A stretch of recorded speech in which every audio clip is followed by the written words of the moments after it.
Hi, hello, everybody. How are you doing? How are you feeling? Hopefully, everybody is doing well and feeling well. Ryan Dragoon, what's going on? I hope you guys are doing all right. Hope you're feeling good. Yeah, hello, Ryan. Hey, peeps. I reached a point in Final Fantasy VI where the Empire screwed everyone over. So it's back to the, I assume, stupid Esper Gate Cave. Yeah, you should have some other stuff to do, and then it's gonna get really interesting. Trust me, the game. I don't know how much you know about the game, but it gets really interesting. But I hope everybody's doing all right. I hope you're feeling good. I hope you're having a good time. Hope you had a good day yesterday, a good day today, and you're ready to sit down and hang out with us for a little bit. Oh, excuse me. Have a kitten on my lap and cannot move. That kitten works for me. It's keeping you in place so that you watch. Ruthless, what's going on? The fact that I read that caption in Sam Jackson's voice, but what's up? Ruthless, hello. I'm doing all right. I hope you're doing well as well. It's kind of a weird day. I don't know, just vibe wise, it's kind of weird. We're at the beginning of a few days of rain, so I'm not really looking forward to that. It's just gonna get gray and dreary, but it's gonna get cool. I think the high temperature tomorrow is 72 degrees, which I think today is like 94 or something. So like it's high. It's high and it's humid, and so it's gonna cool off, but it's gonna be like 4 days of rain. I think I think there's a big storm coming up right now. Is it Debbie or something? Is it like tropical depression, or well, it's a storm. It's not a depression now, so it would be a storm. But I think that's coming up, and so I think we're gonna get the remnants of that. But it's supposed to be like off and on rain until Saturday, so I'm not really looking forward to that. Neither is my roof. My roof was fixed, but I'm still kind of. This would be the first real test. This would be the first real test for whether or not my roof is like legit all done. Yeah, 94 degrees Fahrenheit. If that was Celsius, I'd be on fire right now. But the Flash, what's going on? Hoping to hang out. I already know what happened. I just figured I'd be vague. What's up? I had two ads, and they both had Charles Barkley in them. Were they different products? Executor, what's going on? I think I got downgraded to a tropical storm. So yeah, I think that's what's coming up, and that's what's we're gonna get like the remnants of that. But that's supposed to start today. I think I thought that storm was still down there, but this shows you how much I sort of pseudo pay attention to the weather. You know what I do? I have my weather app. I look at the 5-day forecast, and that's it. I don't look at like the storm tracker, which I probably should right now. One was Subway. The other was something else. It sounds like a kick-ass name for a Pokemon move. Wait, Tropical Storm? Mr. L, Tropical Storm or Charles Barkley? Although Charles Barkley would make a nice dog-themed Pokemon. I live in New Orleans, so hurricanes are like the sun rising. I mean, yeah, it's almost that time, right? Isn't it like September and October where I mean, August too, but when it becomes like, I mean, I guess it really already is, right? If this was Tropical Storm, if this was Tropical Storm Debbie, that means there were 3 before. Or what is it? It's like when it reaches a tropical depression, then it gets a name. But then the depressions don't always turn into storms, and the tropical storms don't always turn into hurricanes. Isn't that how it works? Like what at what point in the development of it does it get a name? We put up our storm shutters because it passed by Orlando. When was that, Dragoon? Was that yesterday? The worst time is usually the end of August. Okay, so that's when it like really picks up. But yeah, isn't this one Debbie? So that means that there's been 3 of them so far. I figured I would ask you guys. Oh wait, weather forecast. Sorry to be a Debbie Downer. Dragoon. So you live in Florida. Do you guys get the hurricane cakes? Do you? I saw there was a content creator that I saw that made a video about that, where apparently they have, when there's a hurricane coming, they have cakes that Publix sells. Isn't it Publix that sells them? And it's a cake with like the hurricane, the when you see a hurricane on the weather map, right? It's got the red in the middle and it's like the big multicolor swirl. Apparently there's a place that makes cakes with that design on it, and they become, it's like a popular thing to buy when there's a hurricane coming, and I think they're called hurricane cakes or hurricakes or something, and it's like a gag. So is that Florida? Waiting for the one to be named Xerxes. I mean, that's a bad season. Executor. If you get to Xerxes, that's a bad season. What tropical depression sounds like what I get when I miss out my Bahamas. Well, tropical depression is how I feel because I haven't been to the beach. I do not. We don't do hurricane parties. We don't recklessly encourage family to not take shelter. I've never seen. Yeah, I saw a video where that's what the guy, like, he was, because apparently there is controversy because some people don't like that idea. They think the hurricanes are very dangerous, and it's not that you go out and you get one while there's a hurricane going on. It's just when a hurricane is coming and you do all of the prep, right? You get the stuff for the house, you batten down the hatches and you put boards on the windows. Whenever you do all of that, you buy extra supplies because there's a storm coming. Apparently it's like a thing to get one of these cakes. Cool, gamer. What's going on? I'm doing all right. I hope you're doing well. Yeah. Publix says, oh, wait. I guess that came to an end. Publix says, when was this article from? This is from last year. Publix says they will stop selling hurricane-themed cakes. So it was Publix. If you look up hurricane cakes. It was Publix that was selling them, but I guess they stopped selling them because probably people complained that it was in poor taste, although I bet they tasted delicious. I thought it might be cakes made using some kind of special mixture that's wind powered. I don't know what to think. News has me sort of worried. Assuming there is an invasion going to happen.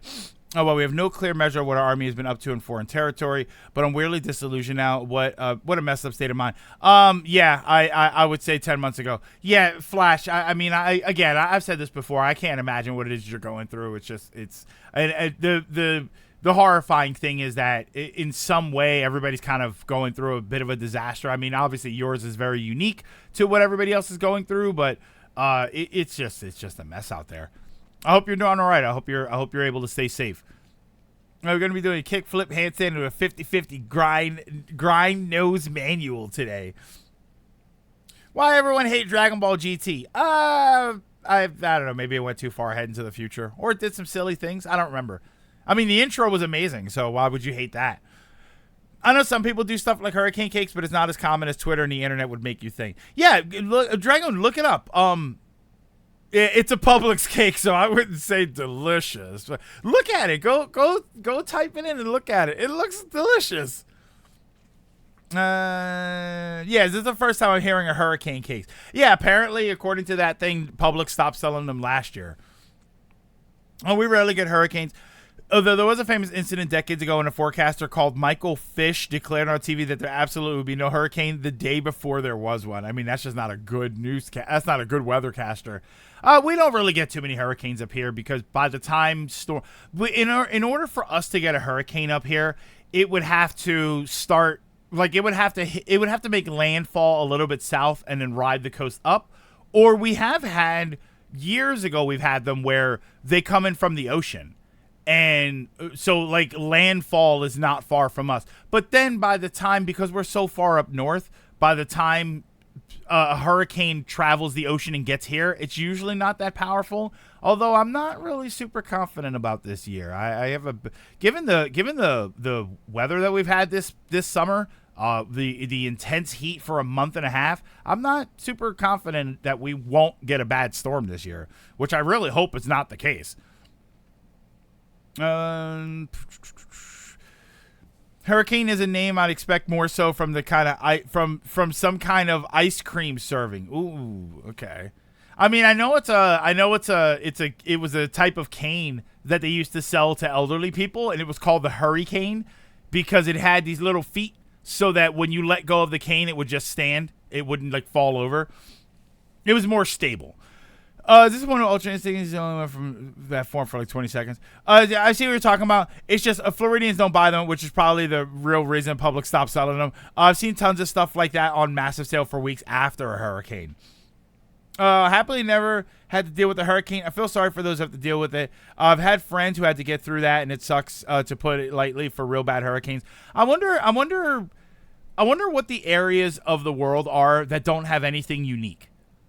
Right? If you're down south, you have hurricanes. If you're out west in the United States, you might have earthquakes, especially if you're in Southern California.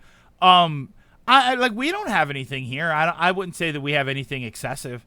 Every once in a while we get hurricanes. Or whether it's hot in the summer, maybe that's our unique thing. Maybe the unique thing for an area like where I live is that we get everything.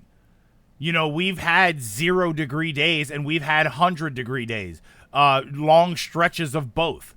We've had hurricanes. We apparently had an earthquake some months back. I wasn't even aware of it. We get like a little bit of everything. The training wheels cane. Yeah, look it up. It's called the Hurricane. And that's what it's supposed to be. It was supposed to be like a senior citizen cane that was able to stand on its own. So it was more stable for seniors to use. Chimney cakes, I shouldn't be surprised. Also, hurricane cakes, just cake with whip. No, it's like I said, it's when you look at a hurricane on a weather map and it's the swirl, right? It's the colorful swirl with the red in the middle. They basically color it like that. Phillies mean sports fans. Most Floridians don't do hurricane is buy drinks, hunker down, play board games, etc., and pray your windows don't break. Yeah, in the Midwest it's tornadoes. In Japan, like you get hurricanes and typhoons in Japan, but then you get tsunamis. Unfortunately, you know that is a thing that apparently does happen occasionally, and earthquake. Like Japan kind of gets a little bit of everything. It feels like. So I don't know. We don't really have any one particular thing. I think our thing is that you kind of have to be ready for all of it. You know, you have to have a winter wardrobe and a summer wardrobe, and you have to have an air conditioner and a heater, and you got to make sure that your roof is okay, and we got it all here. I hear this typhoon. We had one like a couple months ago. Apparently there was an earthquake here, which I don't think was the first one either. Coming for hurricane talk is very topical for a Floridian. It sounds like an eye. Was this eye and mouth candy? What? A typhoon is just. Yeah, I was just wondering that, Dragon. What's the difference between a typhoon and a hurricane? Typhoon is just what they call hurricanes. That's all it is, right? That's just their name for hurricanes. I thought there was a tsunami in the Philippines not long ago. Maybe that I'm not sure. I didn't. If there was, I wouldn't have noticed. They rotate differently. Interesting. Yeah, I don't know. It just sucks. It sucks for people. That's the thing is as somebody who lived in a place like this that has everything, I don't know how people manage extreme versions of any one of these things. I don't know how people in Florida handle constant extreme heat and humidity and hurricanes. I don't know how people in California, you know, you always hear, oh, the weather's great in California, except they have lots of wildfires and they have earthquakes, and they have so many earthquakes that you really don't care unless it's a 5.0, right? I always sort of hear that cliche, like, it was barely a 3. How many earthquakes do you have where that's a thing that you need to worry about, right? Japan has hurricanes, typhoons, tsunamis, earthquakes, volcano. They've got at least, isn't Mount Fuji technically a volcano? They got it all, man. Typhoon translates to divine winds because they considered them an act of God. In a few occasions, they protected Japan from invaders, strengthening that belief. The other day, my friend lives in a wooden house in Australia, and I'd probably take it.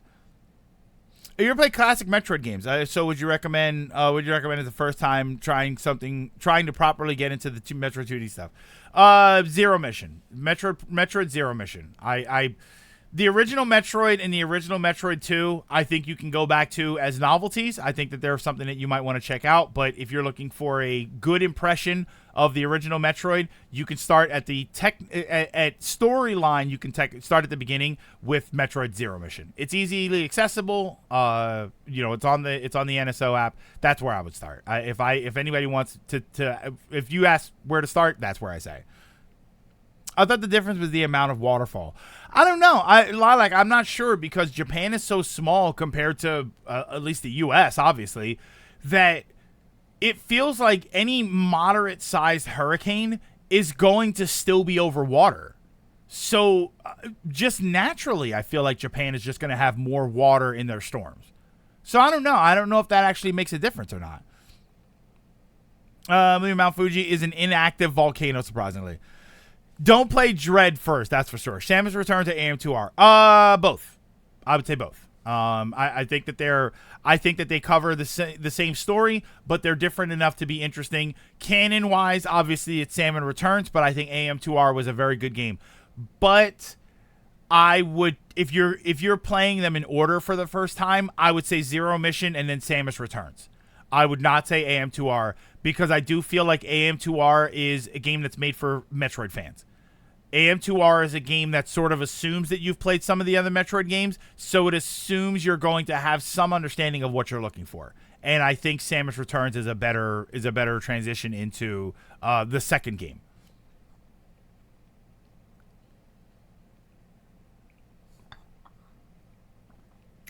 We donated money to my niece and nephew for cheer uniforms. We got some fancy popcorn, and it's 3 small bags, but at least we help. Yeah, a lot of that time, Dragoon, it's just like, oh, you donated, here's a little something, and then they throw you a little something. What are the popcorns? It's got to be caramel, let's see. People like cheddar cheese popcorn, and I don't like cheddar cheese popcorn. I don't hate it, but I'm just like, I never thought to put... Ironically, I never thought to put cheddar cheese with popcorn, and yet white cheddar popcorn is one of the greatest popcorns that exists. It's so good. And yet cheddar cheese popcorn, something about that doesn't click with me. Probably because I don't really like cheddar cheese. From Google says the only difference between a hurricane and a typhoon is the location. If it's above the northern Atlantic and northern Pacific and eastern North Pacific oceans, Florida, Caribbean islands, Texas, Hawaii, we call it a hurricane. If it hovers over the northwest Pacific Ocean, usually East Asia, we call it a typhoon. Where the storm occurs, differences in intensity. Typhoons are generally stronger than hurricanes. Are they smaller too, or is it like they're stronger but smaller and more localized? Maybe. Play the 2D Metro in the following order: 3, probably 2 hours of 4. 5 went back to 4, 2, 1. I know you said 2D, but if you haven't played, yeah, and if you're, don't forget the Metroid Prime because they're great games. I think AM2R is kind of inaccurate to the Metroid experience. It's such a difficulty spike compared to any of the Metroid game. I think any actually mainline game is like... I don't think any actual mainline game is like that. Yeah, but it's also a fan game, so that's understandable. Like, I cut AM2R a lot of slack because it's a fan game. We need to get you Garrett's popcorn from Chicago. What kind of popcorn is it? There's no way, Ryan. There's no way that it beats this place, and I know. It's called Johnson's Popcorn. In Jersey, it's at the Jersey Boardwalks. They do like the fresh caramel popcorn in right in the thing in front of you, and when you get it, it's hot. Oh my god, it's so good. Good thing that the 8-bit games were light enough on story that it works out. Butter, kettle, and cheese. Kettle. Listen, not white. Yeah, white cheddar popcorn is really, really rare. Same size, but the warmer water. Oh, the warmer waters make them stronger. I'm gonna give you a hot take here. Let me know if this is a hot take for anybody else. Kettle cooked, I don't like. Popcorn, kettle chips, I don't like it. I don't know. It's like, it's weird. The texture of the food is weird. Stop ignoring the A. All right, then Crammel. What do you want me to say there? Crammel popcorn. Why are you? That's what Garrett does. The caramel's all melty and it softens up. Oh my god, it's so good. Woo. We talk about food. Wakazi, what's going on, Mr. L? Hi, everybody. If I have not said hello to you, by the way. Do the same thing. My point is more to the idea that Metroid game for hardcore fans. It's really like it's not really like any other Metroid game. Not that it's bad. No, I would argue that maybe it is kind of the Metroid game for hardcore Metroid fans, specifically because it's not very beginner friendly. I mean, I don't know that it's not beginner friendly. It's we kind of look at it that way, but I'd be curious to see an actual beginner playing Metroid AM2R and just what they kind of understand about it, like what they're able to figure out. I bet it's not as difficult as we think it is. I bet we're probably putting more on AM2R than we think. I don't like cheese. Yeah, I don't know. I don't know about cheddar cheese popcorn, but you give me white cheddar popcorn, I'm all over it. I started Prime 1 and dropped it. I can see why I should play it, but I put it down and forgot it because the Kirby was calling the same month. What's this? Oh, Return to Dreamland Deluxe released the same month. It turns out the less exciting game was more exciting to me. Cramel. Hey, Ronan accused me of ignoring the A. So I'm going to pronounce the A. Cramel. Is super generally considered difficult? No, I don't think so. I think nowadays people would probably consider like a new player.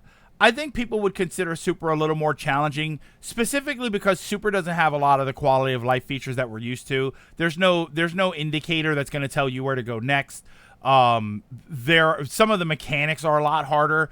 Even hardcore Metroid fans will tell you that shine sparking horizontally is more difficult. The space jump is more difficult. I say that the timing on the bomb jumping is better. But some people don't like the timing on the bomb jumping. Wall jumping is unusually difficult in that game. Like, this was a lot of firsts for the franchise. So I think that a lot of the mechanics were new. So they ended up being a lot more difficult than we kind of think. And again, you don't have a little tutorial, right? You get the space jump and you get a little thing, and it says, I've repeatedly hit A to jump. And it doesn't tell you that there's a rhythm, otherwise you fall. There's a rhythm to doing the space jump in order to make it work. Or you're sitting there struggling to get it. So yeah, I think that that's sort of a weird thing about Super Metroid. I don't know if I think people would probably categorize it as the hardest one. Again, specifically because it's missing a lot of quality of life features. What do I think the hardest Metroid is? I mean, Federation Force, but that's just because it's hard to get through. I don't know, because I don't particularly find any of them extremely difficult.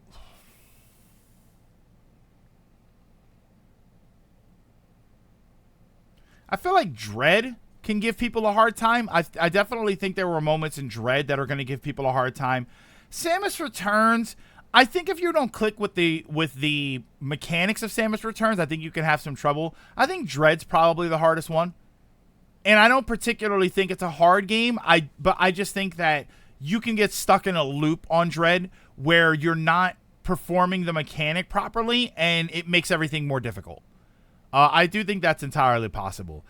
Some of the games have individual moments. Fusion has the SAX, like the moments with the SAX. I feel like I've watched streams with people running from the SAX and having a hard time doing it. I've watched streams where people have a hard time fighting like Nightmare or with Zero Mission has the robot Ridley at the end. Spoiler alert. But that can be a little tough for some people if they are not really familiar what to do. I think maybe Dread is probably. I think people would probably consider that the most difficult, especially the Emmy stuff. I think the Emmy stuff is kind of tricky for people. Yeah, Dread easily for me. I find Dread the hardest, and it's not even close. I'd say Super, I had the hardest time, but probably Dread is technically the hardest. Yeah, and that's the thing, Ronan. Metroid isn't a difficult franchise to begin with, right? This isn't, right? It's not Elden Ring. Shine Spark and Dread was kind of Had to rebind Sprint to trigger to do the Barunia Missile Tank Plus after hours of attempts. Yeah, and that's another thing that Dread It's not the first one to do it, but Dread, I think, has some of the toughest challenges when it comes to getting like the 100%. When it comes to getting some, like there were a lot of them in Dread where I looked at it and said, how in the hell are you supposed to get that? And then you do it, and like I would do it and think, there's no way that I just did that. Dread is some of the hardest boss fights, though I would argue they're fair. And the problem with the boss fights in Dread is that some of them have tricks that you're supposed to do. Some of them have things that you're supposed to do to make the fight easier, like moments where you're supposed to block it or counter it a certain way, and if you don't, it makes the fight harder. Because you miss the mechanic, which I'm very famous for. SEX isn't that scary, especially compared to the... Well, again, Ryan, compared to the Emmys now, yes. But back then, it was terrifying. It was... And it was because... And it was the same Emmy problem. It was because when the SAX caught up with you, it was over. You lost. You took so much damage, you were just dead. The Emmys are terrifying. The Emmys are terrifying. They're definitely scarier than the SAX. I will give it that, definitely. They also do more with the environment. You know, the music kicks up. You got to run. There's a lot more happening with the Emmys that I do think that they're scarier. But yeah, there were times with the SAX where I'm sitting there like, oh my God, get away. They couldn't really sell you on the audio fear though, because the GBA's sound chip. It's just,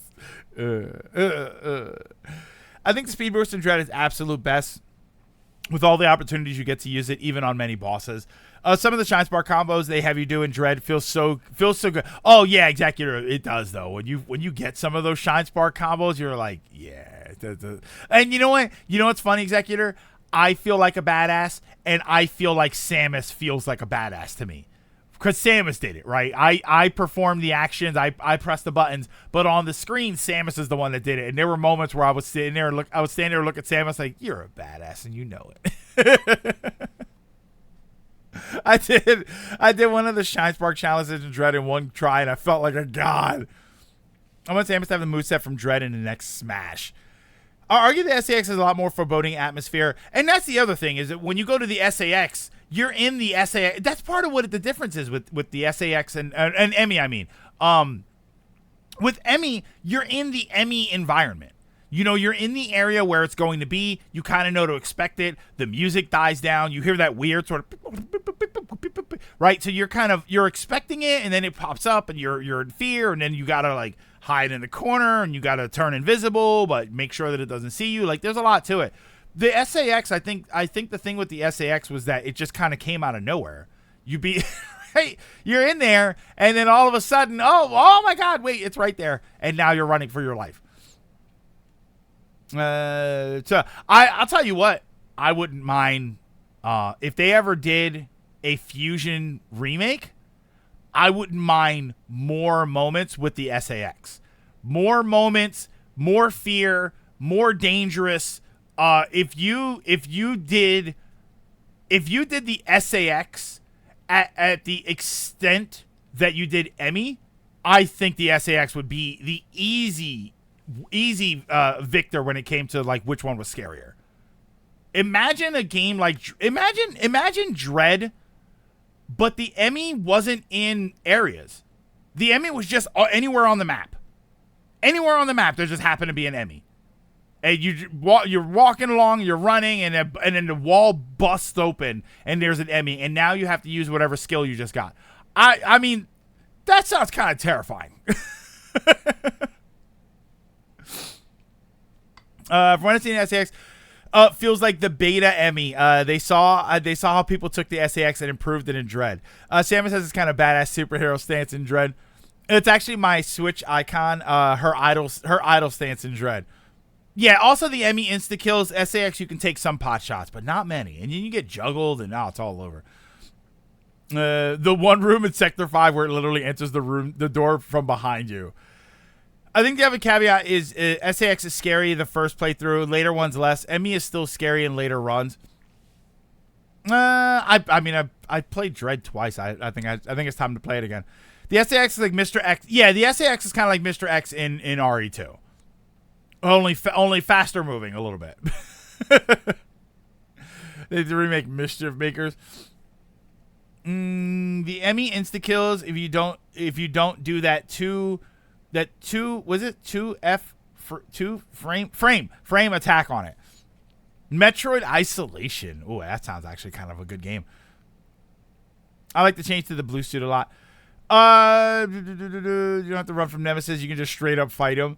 I also think a Super is far too hands off. But you already know Super is my Earthbound, and that's the thing. Dragoon is that Super was a game that was praised for being hands off, but I don't think people are used to that anymore. I had a problem with Carrion. I think Carrion is an awesome game, but I have a problem with that just because I don't really have a map. So I think that there's a lot of things that we're just kind of used to now that we don't get. We don't get with games like Super Metroid anymore. And it was famous for that, right? Super Metroid.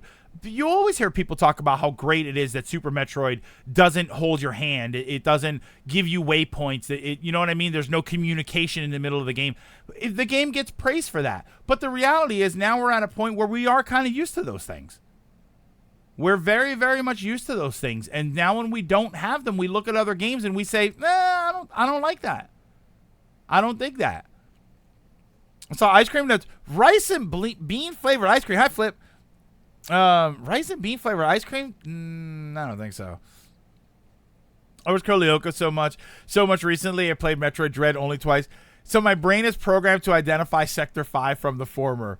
Me and my brother didn't know the Nemesis issue. Random room mirror bro turned the game off. I had the issue when Super was newer, to be fair. Carrion? Wait, Carrion. Oh no, not Carrion. Not the game where you kill researchers until you speak to their manager. Oh my god, could you imagine that? Carrion, but it's got the haircut and it's going around killing researchers until it speaks to the manager.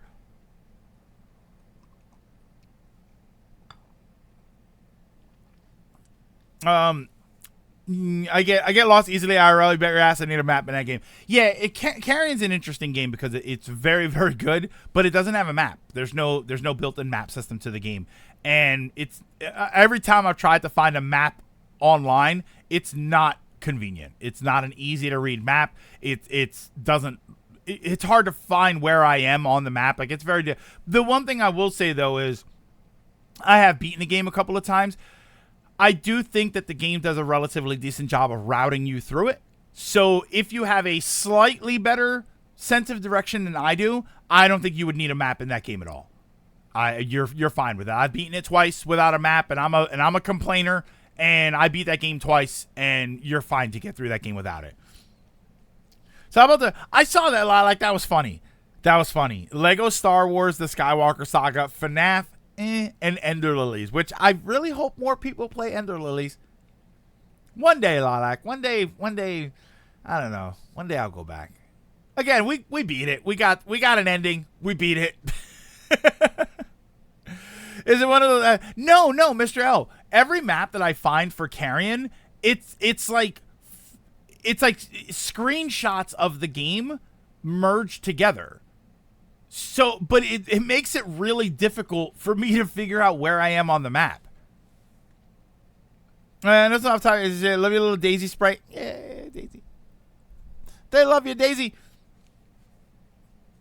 But they're all. Oh yeah, you're right. Yeah, that's the other thing, Lonak, is that's right. Those are games that I abandoned. Well, technically, I didn't abandon FNAF. I never played it.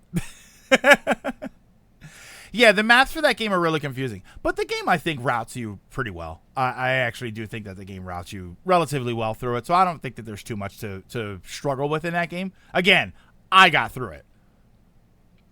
I could get FNAF without having to give the creator any money. Well, yeah, now, you know, yeah, now you get it on your. Well, I mean, they're probably still gonna make some money anyway. Ender Lily was a game, Cool Gamer, that we played here, and it's one of the most notorious times I ever raged out on a game. I beat the game, I got a bad ending, and then I tried to continue on and get a better ending, but the game has some weird issues late game, which is a shame because it's actually a really incredible experience. Visually, the game is incredible. Gameplay wise, it's very good. It's the Metroidvania. Just everything about it is really good. It's just I personally felt like the difficulty spiked dramatically towards the end, and there was one spot in particular where it was a long sort of gauntlet area, and I wasn't a fan of that. And then you would die. There'd be some crap that happens that feels like it's out of your control. It feels very unfair, and then you have to go back to the beginning. And I raged out on that game. Like, I rage quit it. We were live on stream, and I started cursing. I was just like, no. And I don't really curse a lot here. Yeah, let's just specify here. Well, no, I'd say in real life too. I just don't really curse that much. But I went on like a tirade for that game. I was so mad. You abandoned the thought of playing FNAF. Yeah, I abandoned the thought of playing it. I have no interest in FNAF. I never have. There's never even been a curiosity for FNAF for me to say, oh, well, maybe I'll give, right? I've said that about Elden Ring. Like, maybe someday I'll play Elden Ring. FNAF is, I just have no interest. The gameplay, it just does not interest me. I don't think Super's bad by any means. Like you, Earthbound, I think his reputation is so amazing. It's tied to a lot of nostalgia for it. I think later games massively improve upon it. Yeah. There's a hilarious clip of Greg raging out on Ender Lilies. That surprised me. For what I've seen, you and SGB seem hard. You seem hard to make rage at things. Yeah, it was really. I've only ever raged. Cool Gamer. I've only ever raged a couple of times here. I raged once playing Warzone. I raged playing Ender Lilies. I raged in another game. Wasn't there another game that I had like an angry tirade for? And then I wouldn't say I raged. Well, I kind of raged. God of War Ragnarok. I had something happens in God of War Ragnarok that really pissed me off. I won't ruin anything. God of War Ragnarok really pissed me off. And for something specific that happened. Like, I had to stop playing the game for a few minutes, and I was really angry. SA2? Did I rage at SA2? I think I just got annoyed at SA2 more than anything. Frontiers made me rage. I almost raged during Arkham Asylum. See, here's the thing. Here's why I separate some of this stuff. Arkham Asylum and SA2. I didn't feel like I raged at those games. I felt like I was frustrated at certain aspects of the game itself. Right? I feel like the things that I was frustrated with those games were always there, and then it just sort of got to the boiling point. Ender Lilies pissed me off because I got to the end of the game, and all of a sudden it got really difficult. God of War Ragnarok, I got really pissed off because it was very, very good, and then something very specific happened that drove me insane. SA2, not Frontiers, a little bit. What was the other one? Arkham. Like, those are games that I was unhappy with certain aspects of the game, and then it eventually just boiled over. And I just thought, this is frustrating. I raged at KOTOR. I think I raged at the end of KOTOR. I think I got pissed off at the end of KOTOR. Again, I think the KOTOR rage was because that last area was very difficult. Was like, remember, because the enemies would respawn, and I felt like I couldn't, like, I didn't treat it like it was a gauntlet. I guess that area was supposed to be a gauntlet, and that's what pissed me off. Yeah, I got mad at KOTOR. Because that area pissed me off, which then we turned on the cheats. We turned the cheats on, and we were done with that one. The problem is KOTOR was a game that also kind of frustrated me as I went through the game. Like, there were things in the beginning of the game that I was very irritated with. I'm surprised Asylum got you frustrated. Yeah, you know what my issue is, Gamer, with the Batman games. I thought the Batman games were going to be like a bit faster paced action beat 'em up with some stealth stuff, and I felt like none of it was done in a way that I liked it. I didn't think that the action was fast enough. I personally like a faster action combat system. And then the stealth stuff was just kind of weird, because the stealth stuff, I feel like he didn't have a lot of stealth things. I'd be in the rafters, and I would zip down and I would grab them and then pull. And it's like, oh, there he is. It's like, why didn't I have any tools? Why don't I have any? I didn't feel like I had any stealth tools, and I'm Batman. Like, where were the, and then the fighting was, punches and kicks and a batarang, and I'm just like, but he's Batman. Doesn't he have a bunch of gadgets? Shouldn't I be fighting all over the place? Like, I should be dancing circles around these guys with all of my crazy gadgets and stuff. And I just didn't feel like I was doing enough stuff, considering I'm Batman. I only played the first one, though. I guess that's Asylum, right? It's the Bat, kill him. Yeah, and they'd see me. I was sitting up in the rafters. They'd see me like, come on, man. I got to play the later ones. You were fascinated with the story. Did we die? Are we okay? Are we live? We're still live. Okay. My bit rate on... That's why I closed that. You're fascinated with the story, lore, and characters of KOTOR. Not so much... Yeah, it was the gameplay structure. It was the gameplay structure that I didn't like about KOTOR. Asylum was the slowest for... What's this? Was the slowest for it. The other games did it better, but I could see where you're coming from with the speed of things. Yeah, that's just a personal thing. I don't expect Batman to move as fast as Bayonetta, but to me, it was just like, I felt like he could have been doing more. I felt like he could have been moving a little bit faster, both combat wise and movement speed. And then I just felt like he should have had more gadgets. It's Batman. A part of the KOTOR age shows hard. Part was KOTOR age shows hard. Another issue was it was the Switch version, and Aspyr screwed the port up even more. I'm not saying you would have liked it more if you played the Steam version, but I feel some of the issues. You know what my biggest issue was, and I said this before with KOTOR. My biggest issue was when you play a game like that.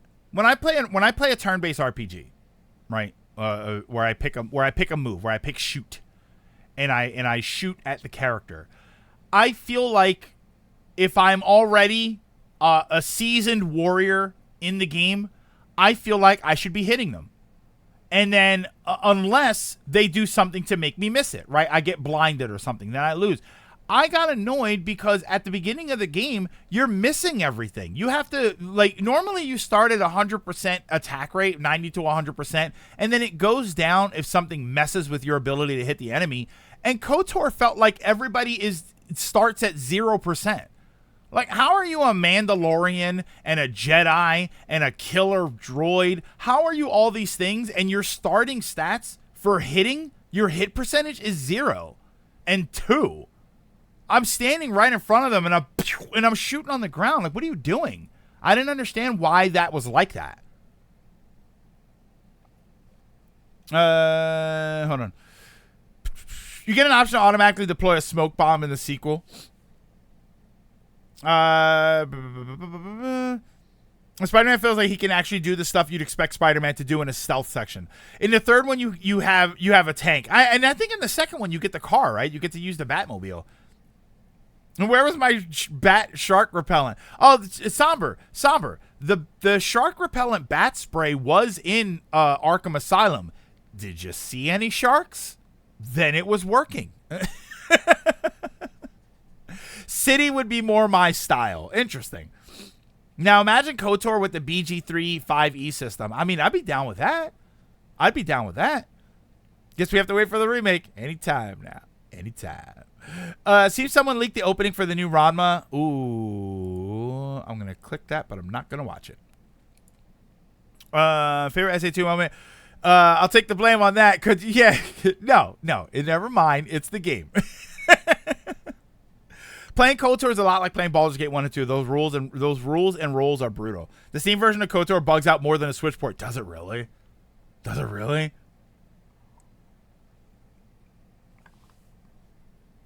A drinking game. Play Spider-Man, Miles Morales, fight the underground, take a shot every time they say, "You're not the real Spider-Man. I'll see you at your funeral."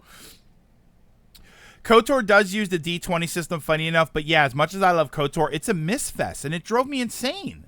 It drove me crazy. I miss a lot in Baldur's Gate 3, and even I still feel like I'm fighting well. My problem with Baldur's Gate 3 is that I feel weak. We're going to talk, I want to chat a little bit about Baldur's Gate 3 because I was playing it yesterday, but I feel weak. Yeah, my frames just dipped a little bit. Is this really starting again? Just dipped a little bit, though. Shark repellent ran out by City. Oh, no, wait. Oh wait, is King Shark in the game? I guess so. That's probably it. The third one with the tank is the car. Oh, okay. I thought the second one had the car. Arkham City just has better traversal. Steam buffered hard. I really am getting annoyed that that's happening. KOTOR has XCOM levels of hit chance. Like, that's not good. Guess we have to wait for the remake of KOTOR. It's coming, Flip. It's coming any day now. I found out way late that the Kingdom Hearts games are apparently or will be on Steam. Interested? I have the stories so far and 3. I have it for a PS4. Just never got around to playing it. Like the rest of the games that are stacked up over there. First playthrough of BG3 is always your weakest because you don't know how to take advantage of everything yet. Yeah, I lagged out for a bit. All right. There's a shark in museum. Oh, okay. Penguin has a pet shark. Okay. Get ready. Controversial old man review of Baldur's Gate 3. This game is terrible. There aren't even that many gates. I said with the KOTOR Steam version is the best. The main issue, you still have some of the issues where Spire glitches, like the final room having infinite spawns. It was meant to be more spaced out. Oh, so that's a Lilac. That's a glitch where the enemies kept spawning. I thought it was meant to be a gauntlet so that the enemies kept going, and the idea was that you were supposed to rush through that area. That's a glitch that the enemies keep popping up, because that's the thing that pissed me off the most. That's funny. I'm gonna wait for the eventual PS5 release, re-release collection of Kingdom Hearts. There's more than 3 gates. Yeah, there's more than 3 gates. I want my money back. It is, but they're meant to be more space between. Yeah, because weren't we killing them and they were literally dropping out of the sky? I was so mad. Man, we turned those cheats on fast. I recall having that when I played KOTOR on Mac years ago. It was obnoxious. Who is Baldur and why does he have 3 gates? Worst game ever. We're talking about the Starforge in KOTOR 1. No, just Wakazi. I guess so. I don't know if that was the Starforge or not. It was the end of the game. It was the last part of the game. I had moments where I was killing the enemies and then they were literally dropping out of the sky right in front of me and behind me. Apparently they were not meant to spawn that quickly, but they were insta spawning in front of me. It was crazy. And then if you didn't keep up with them, you were dead. They're meant to be like 5 to 10 second respawn at each station. It was meant to take down the constructors. The Starforge was that space station. Yeah, it was just too much. It was insane. It's raining enemies. It's Sith, right? Weren't they Sith? And then in the corridor, that was straight up a glitch. Only the robots are meant to rebuild. Spaghetti-o. Yeah, it was really bad. We did rage on that one. Not Death Star that creates an endless amount of ships and robots. Yeah, it was really frustrating. All right, real quick, I wanted to talk about I'm playing Baldur's Gate 3. So maybe no worse. They were acolytes. No, I like that show. I finished the show last week. I like that. I thought it was good. So I'm playing Baldur's Gate 3. I knew this was gonna happen. So okay, I have questions about Baldur's Gate 3. Is there a timeline on the quests? Because I wasn't given the quest to go to the Goblin camp, but I was told about Halsin, and it just popped up on my map. Like, nobody said, go to the Goblin camp and see what you can do. I talked to the little goblin in the prison cell that tells me about the Absolute. I don't remember if I killed her. I forget if I killed her or not. In Quest of the Timeline, they tell you first. Yeah, like the thing popped up, and it's on my map. It's on my map if I hover over to it. Then I found Karlach, and I started doing the Karlach stuff. I went to go fight those the so-called Paladins of Tyr, and they mopped the floor with me. I didn't stand a chance. I tried a couple of times, and I did manage to kill the main guy, but then the goons killed me. right, the archer, and then the one that mirror images herself. They killed me. So I had an idea of what to do, and then I couldn't figure out how to do the idea. So I decided to explore the area a little bit, because when you're walking up to that area, you see some dead bodies, and it says, I hope whatever killed them is long gone, which I assumed it wasn't long gone. I went somewhere else because I thought if I can find the thing that killed what the hell are they? The gnolls or something? If I found the thing that killed them, I could lure the paladins, the fake paladins, to the thing and get them to fight. I ended up killing the thing that was there. It was some cave with some treasure in it, and there was a creature there. I used the mind worm to compel the creature to kill the other creatures, and then I fought the creature to kill it. What I was trying to do was I tried to set the building on fire where they were. Where the paladins were, I tried to start a fire in the building so that I could do damage to them and maybe block the doors. Is that too involved for what the game allows you to do? I tried to shoot. I have these special fire arrows, so I shot fire arrows into the thing, and nothing happened. It didn't set anything on fire. Is that too involved for what the game allows me to do? Is that too D&D-y, or was I doing something wrong? You got a pop-up saying, entering new area, venture forth when you're about to progress the time frame of the story. Oh, okay, Somber. So that's how that works. So that was my first question. My first question was going to be, if I don't go to the goblin camp, and I do other stuff, am I going to run out of time? Is that a quest that's going, like, do quests end? If I go to the goblin camp, is Karlach going to be pissed off at me because I didn't fight the paladins?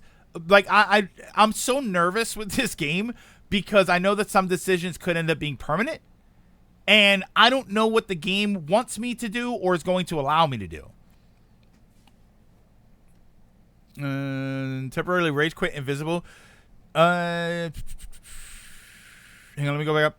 Let's KOTOR 1 worked. Aspire KOTOR 2 crashes on a transitional screen between the story moments, making it impossible to finish unless you use the cheat to spawn on the next planet. Yikes. Some quests are meant to be triggered in certain areas, but you can do stuff for them already and bypass the introduction. Sometimes the game just treats it like normal. Other times, like for me, you confuse the game and it'll tell you to speak to an NPC you killed. So I had a moment with Karlach where I was gonna go to the goblin camp instead, and she gave, like, she mentioned, aren't we gonna go after the paladins?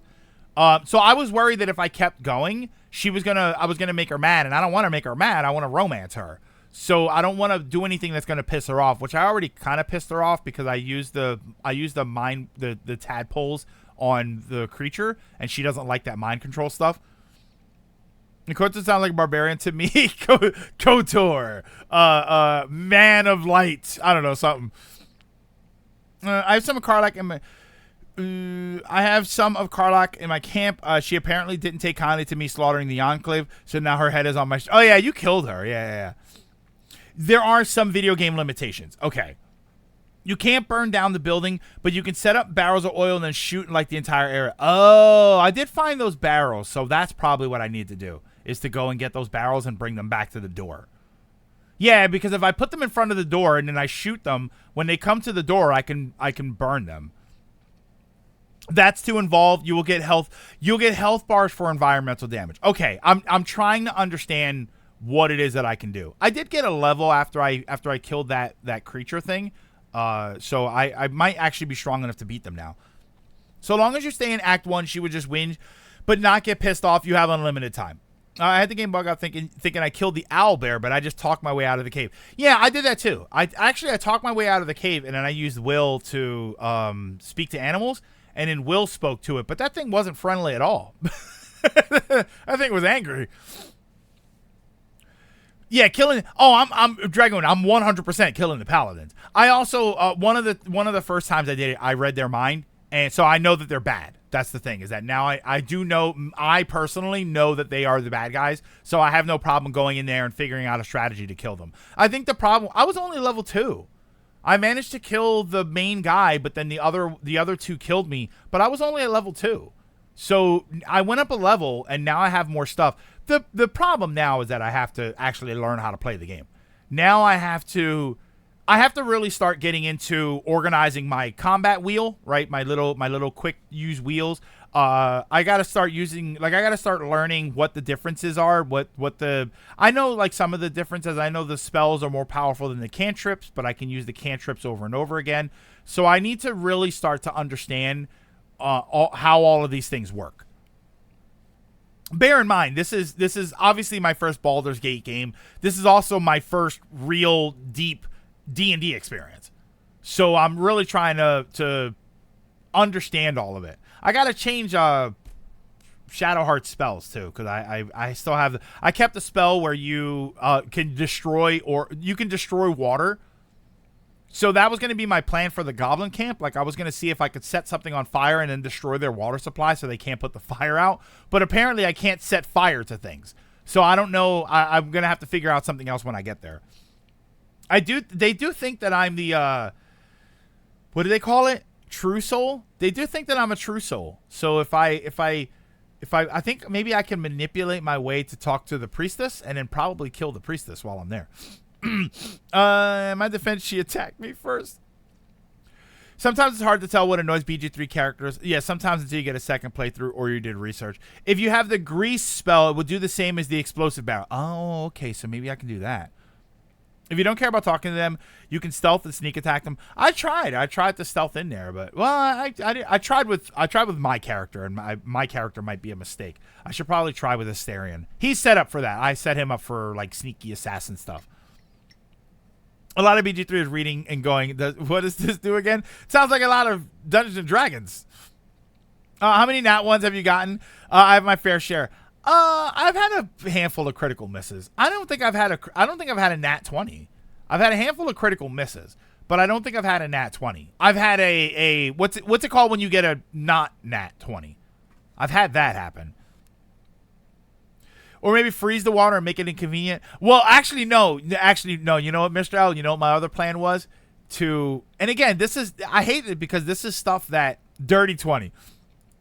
This is stuff that I can think of, but I don't know if the game's going to let me do. Because I have the spell that I can create water. So I was going to create a bunch of water. And then I have a lightning arrow. So I was gonna see if I could zap them. But I should probably try that with these people. The problem is they're really spread out. It's the main guy is on the main floor, and then the girl goes up, the archer, she goes up to the rafter, so I have to jump after her.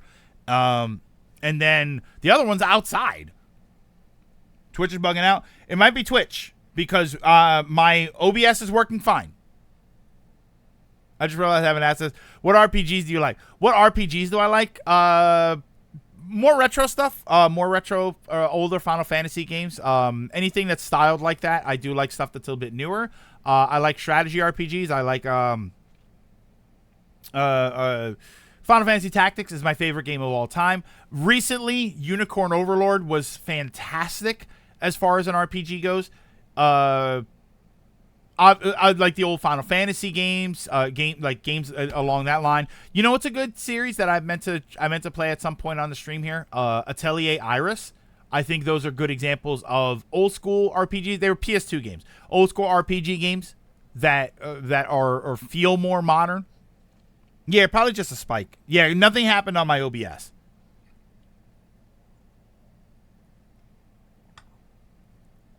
Check Discord. My messages stopped sending, so I refreshed and got stuck loading. Oh wait, let me actually load up Discord. It's not an RPG series. Hasn't been for a long time. Oh, I know it was Twitch. Okay, I know it was Twitch. Hey, Silver. Hey, fellow Silver. This is Silver 117.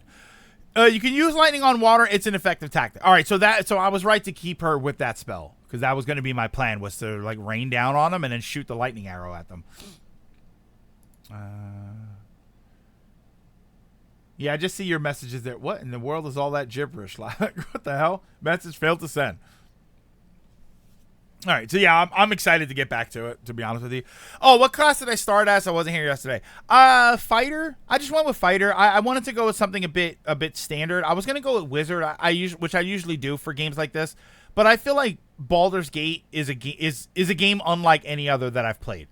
So I think I wanted to go something that felt a little bit more normal. Have you found a chest you can't touch with? All right, Lilac. Let's talk about this chest, all right? Because I think you know exactly which one I'm going to talk about. It's in the Owlbear Cave. I went and touched the chest, and I got zapped. So I said, okay, that sucks. So I stood back, and I threw something at the chest. Why did it kill me?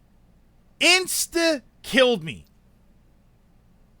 I selected throw. I had a rock or something. I forget what it was that I threw at it. I threw it from a distance, and the second it hit the chest, I took 21 damage and died. Why? It's magic to reflect damage. But then the first time I touched it, I took damage and I didn't hurt it. The second time, yeah, okay, I did kind of hurt it. Yeah, it sounds like a vague Dark Souls quote question. And yeah, I knew exactly what what they were talking about. Have I ever tried Lost? I've never tried Lost Odyssey. I feel like I hear all the time that Lost Odyssey is like the missing underrated game. So we're playing Tony Hawk's Existential Crisis 2. You can multi-class and still be a wizard. They gave me the option to multi-class. I'm still kind of like, let me wait until I understand fighter and I understand the game a little bit better before I start multi-classing. I've been tempted to try playing as something non-combat focused, like a merchant. There's a bard. You can be a bard. This is very sus. Yeah, Flash. It's actually a treasure chest.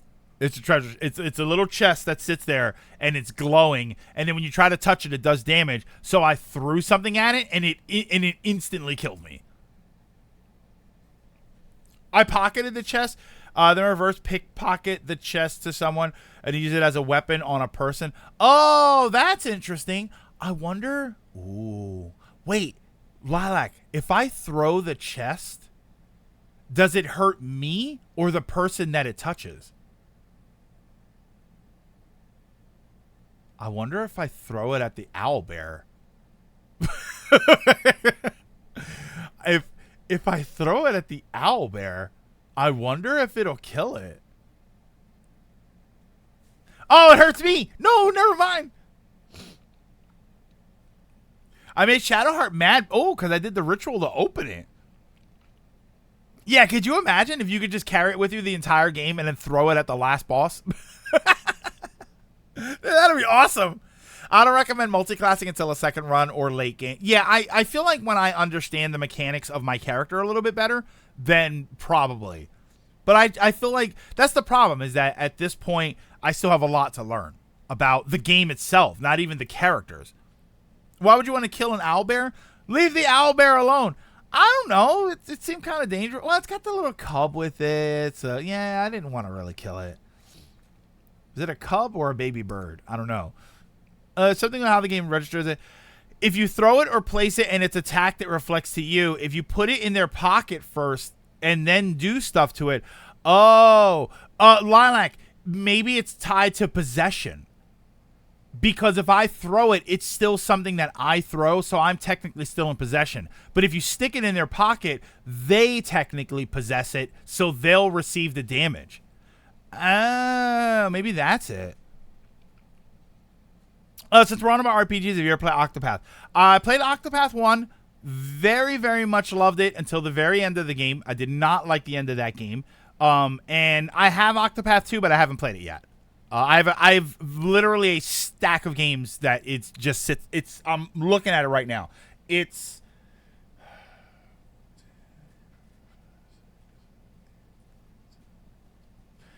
about 17 games, and one of them is the Kingdom Hearts collection. So basically, on that little shelf that I'm looking at, that little stack of games is, with the Kingdom Hearts games included, there's about 7,000 hours of gameplay over there.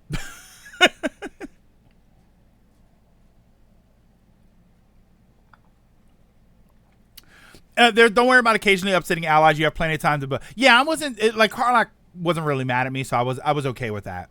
Like I said, she didn't like that I used the tadpoles because she doesn't like the mind control aspect of it. I think Shadowheart enjoyed it. Shadowheart didn't like it. Shadowheart's weird, man.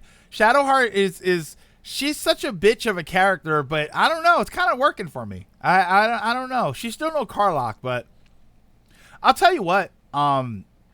The Karlach and Will thing that's going on there.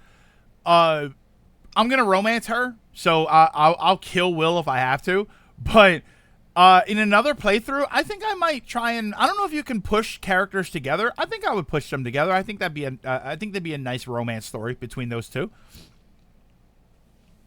Why is it when a morality system is in a game, you play the good guy, and then you begin Baldur's Gate 3 and instantly want to kill everything that moves? Because I'm suspicious of everything in Baldur's Gate 3. I noticed that I'm suspicious of everything. And to be fair, those brain things, I knew that they were against me. The goblins disrespected me, so I'll torch them all to the ground. And the Paladins of Tyr, I only want to kill because Karlach wants them dead, and I'll do whatever she wants. Shadowheart has a praise kink. Prove me wrong. All right, I know how to get to her heart. Her Shadowheart. God's favorite princess. Greg confirmed to be a sub by Shadowheart. I mean, yeah, I have $6. I have $6 I can spare. I can be a sub.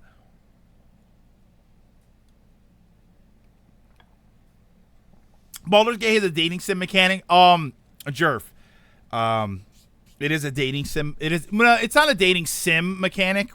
There is a romance mechanic, and it goes further than you think.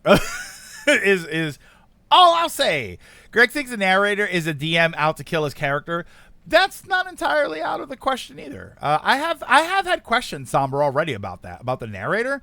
I have had questions about who the narrator specifically is and if they are related in any way to the story, which I doubt they are, but it is kind of interesting. Doing stuff to your chest. Imagine you use a hypothetical talking animation while doing it. Whatever it is, because the talking animation is used by Pokemon Sun and Moon NPCs for interactions like pressing down elevator buttons, and it's funny. Since you're already past the point to do that, if you had damaged us when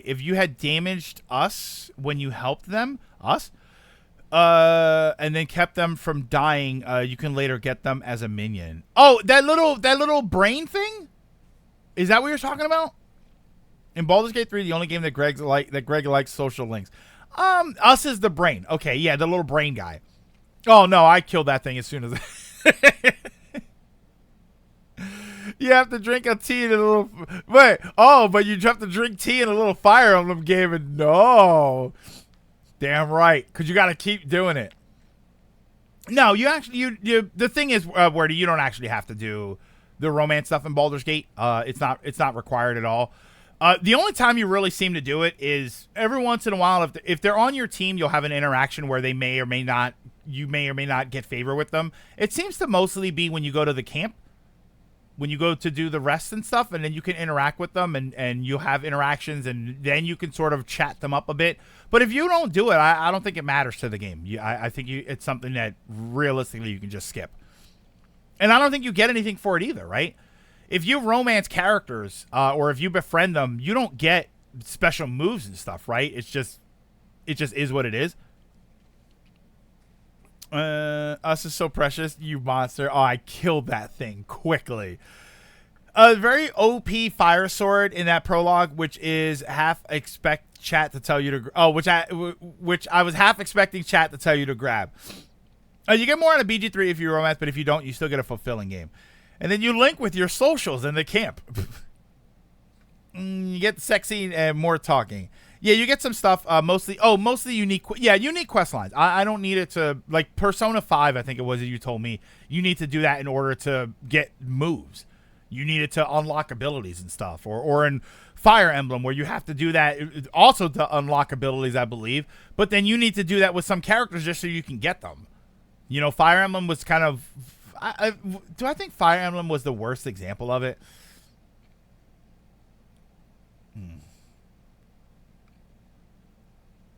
You know what? Yeah, I think so. When it comes to the social linking, I think Fire Emblem was probably the worst example of it. And I think it's just because there was so much to do. I have to have lunch with them and tea and saunas and talk to them and put them on my team and solve their little problems that come up. I have to buy them things. And like, there was a lot that you have to do in Fire Emblem to build your social links. Whereas in Baldur's Gate, it seems like it just naturally happens, this depending on the choices that I have to make anyway. And I go to the camp and then I can decide if I want to talk to them. And then there's nothing more than that. Like, you know what I mean? Like, it seems relatively simple. I think that's what pissed me off about Fire Emblem, was that if it's social, like, Unicorn Overlord. Unicorn Overlord technically had social links. You know what you do? You keep them on the same team. And then every once in a while, you see them on the map and you talk to them. And that's it. And that's it. And it has no bearing on the game. I just thought some of them were kind of cool to have. Because you put them together and then you just naturally... Like, the way Unicorn Overlord works is that you make teams. So the teams develop a natural affinity for each other. And they have interactions depending on which teams they're on. That's it. That's all you really needed to do. I just didn't want to do all of that stuff, man. I didn't want to... Oh, my God. But those events take like 5 seconds. Mr. L, first of all, no, they took a little bit longer than 5 seconds. But then you have to do it multiple times with multiple characters every single time. You shouldn't be missing them in between the battles. And it's not just one. It's not just, in between this battle, we're going to have tea. You have to have tea with some of them. You have to have lunch with some of them. You have to sauna with some of them. You got to teach some of them. You have to do all of those things every time with all of the characters that you're interested in. It was a lot. There were times in between the battles without story where we were playing for 15 to 20 minutes doing that stuff. And I know that doesn't sound like a lot, but after every battle, 15 minutes to do all of that stuff was frustrating. I gotta buy them gifts. I gotta give them gifts. Like, it was just like, come on, man. I didn't want to do it. Yeah, most of your social link got built in battle, not tea parties, which you skipped most of the game. Yeah, you're right. I did skip the tea parties most of the game. I think I did the lunches. The lunches, I think I did mostly. The tea parties, I kept skipping. Watching recent SGV part. You guys were talking about Pixar shorts. Not sure if you ever looked it up. The one with all the figures is Knick Knack. There's one with the guy playing chess. Yeah, Jerry's Game. Yeah, people were saying that. Thank you, Logan. People were saying that in the chat, that it was Jerry's Game or Jerry's Game, right? I think that's how you pronounce that name. And Knick Knack. Apparently, there were two versions of that short. Of the Knick Knack short, apparently there was an older one that was a bit more, I don't know if I would say risque, but there was some other stuff that happened. And then there was a updated one. So apparently there are two versions of the Knick Knack short. But then, yeah, the other one was Jerry's Game. Or Oscar's Game, I believe that's Elliot called it. Not to, actually. Hey, it's not me this time. I usually don't defend games I like, but you really don't need to go to the tea or saunas if you want to recruit them. Even on a first playthrough, you have enough time or resources to recruit all units before the second half just by giving them gifts and having lunch, which I didn't even want to do. Part of the and the other part of it, Wordy, was that I was playing with permadeath off. So I didn't feel like I didn't feel like I needed a lot of people. I didn't feel like I needed a ton of people. I like the people from my school, from my class or whatever, and then I got a couple other characters, and that was it. I got what was the not Catherine? What was the Samari? What the hell was her name? Samari. What the hell was there were the only characters Shamir. I got Shamir. Bernadetta was in my class, right? So I didn't have to recruit her. There was like two characters that I recruited outside of my class. Shamir was one, and who was the other one? I know there was at least one other one that I said, this character's cool, I want to recruit them.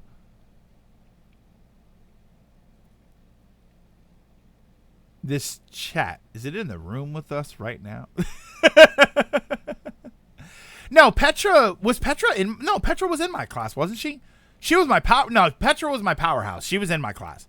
Yeah, she was in Black Eagles.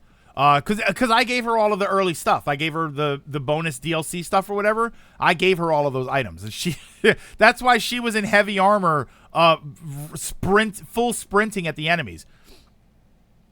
When characters come in pairs, I only recruit one of them to force them to fight during the war. Wordy, who was the girl where she was related to the Black Knight or something, or the Death Knight or whoever, and I killed him with her? They were brother and sister. I prefer Shamir's old ancestors in God of War. Ymir is the GOAT. I think you wanted Catherine, but she could join you in your turn. Mercedes, and who was the brother? You only needed to social link Edelgard. Everyone in your class was already part of your party. You built their supports over battle, like Petra's, but you S ranked doing that. Yeah. Benz. Ymir, the Titan? Yeah, who was the brother? Because was it Mercedes? And then she had the brother who was the Death Knight, but then I killed him with her. Which it's a shame that I didn't get a special dialogue or anything when I did. I didn't even realize that. I just kind of went after him and I killed him. And then chat was saying, "Oh my God, he killed him. We killed him with his sister." I like that stuff. I like when that stuff happens. Yeah, I don't remember who the Death Knight guy was. We strongly remember the social stuff. You actually didn't do 90% of it, 90% of the time. Still got everyone you cared about to ARS. Yeah, the battalions was a whole separate thing. Jaritza. Wait. Jaritza. That's who it was. Hold on. Jaritza. Okay. Fire Emblem. Was it Jaritza? Jaritza was the guy. He was the brother.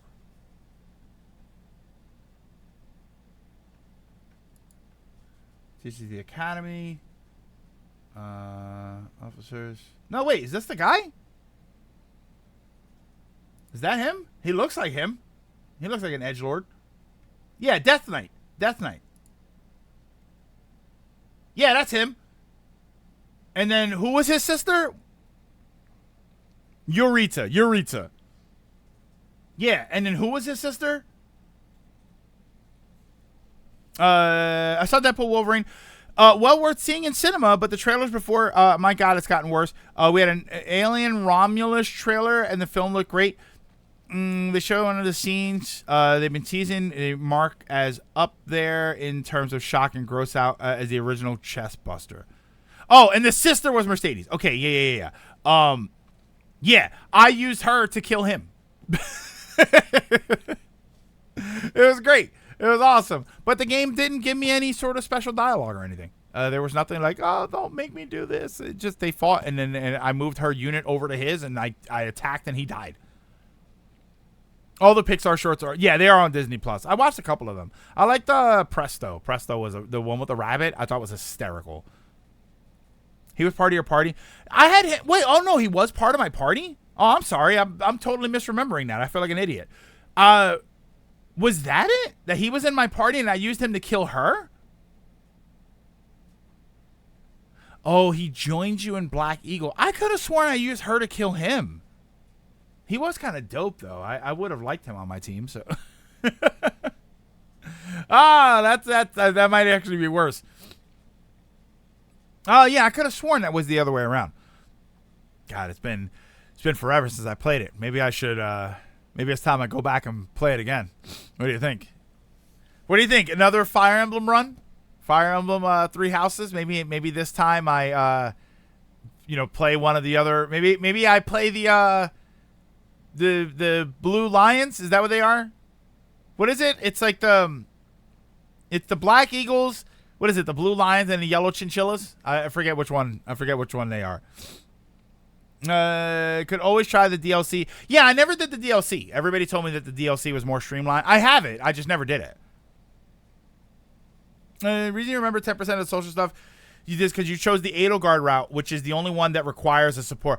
Oh, yeah, you're right. Because I did. No, I tried it with some other ones. Right? It was the Black Eagles, the Blue Lions, and then the Yellow Chinchillas. I thought that's what it was. The Blue Barracudas. Oh, okay. You need to play Three Houses Warriors. I need to play Three Houses. Oh, the three. Isn't that Three Hopes? Wasn't that the Three Hopes game? Isn't that the one that's the Warriors game? No other plotline in Three Houses.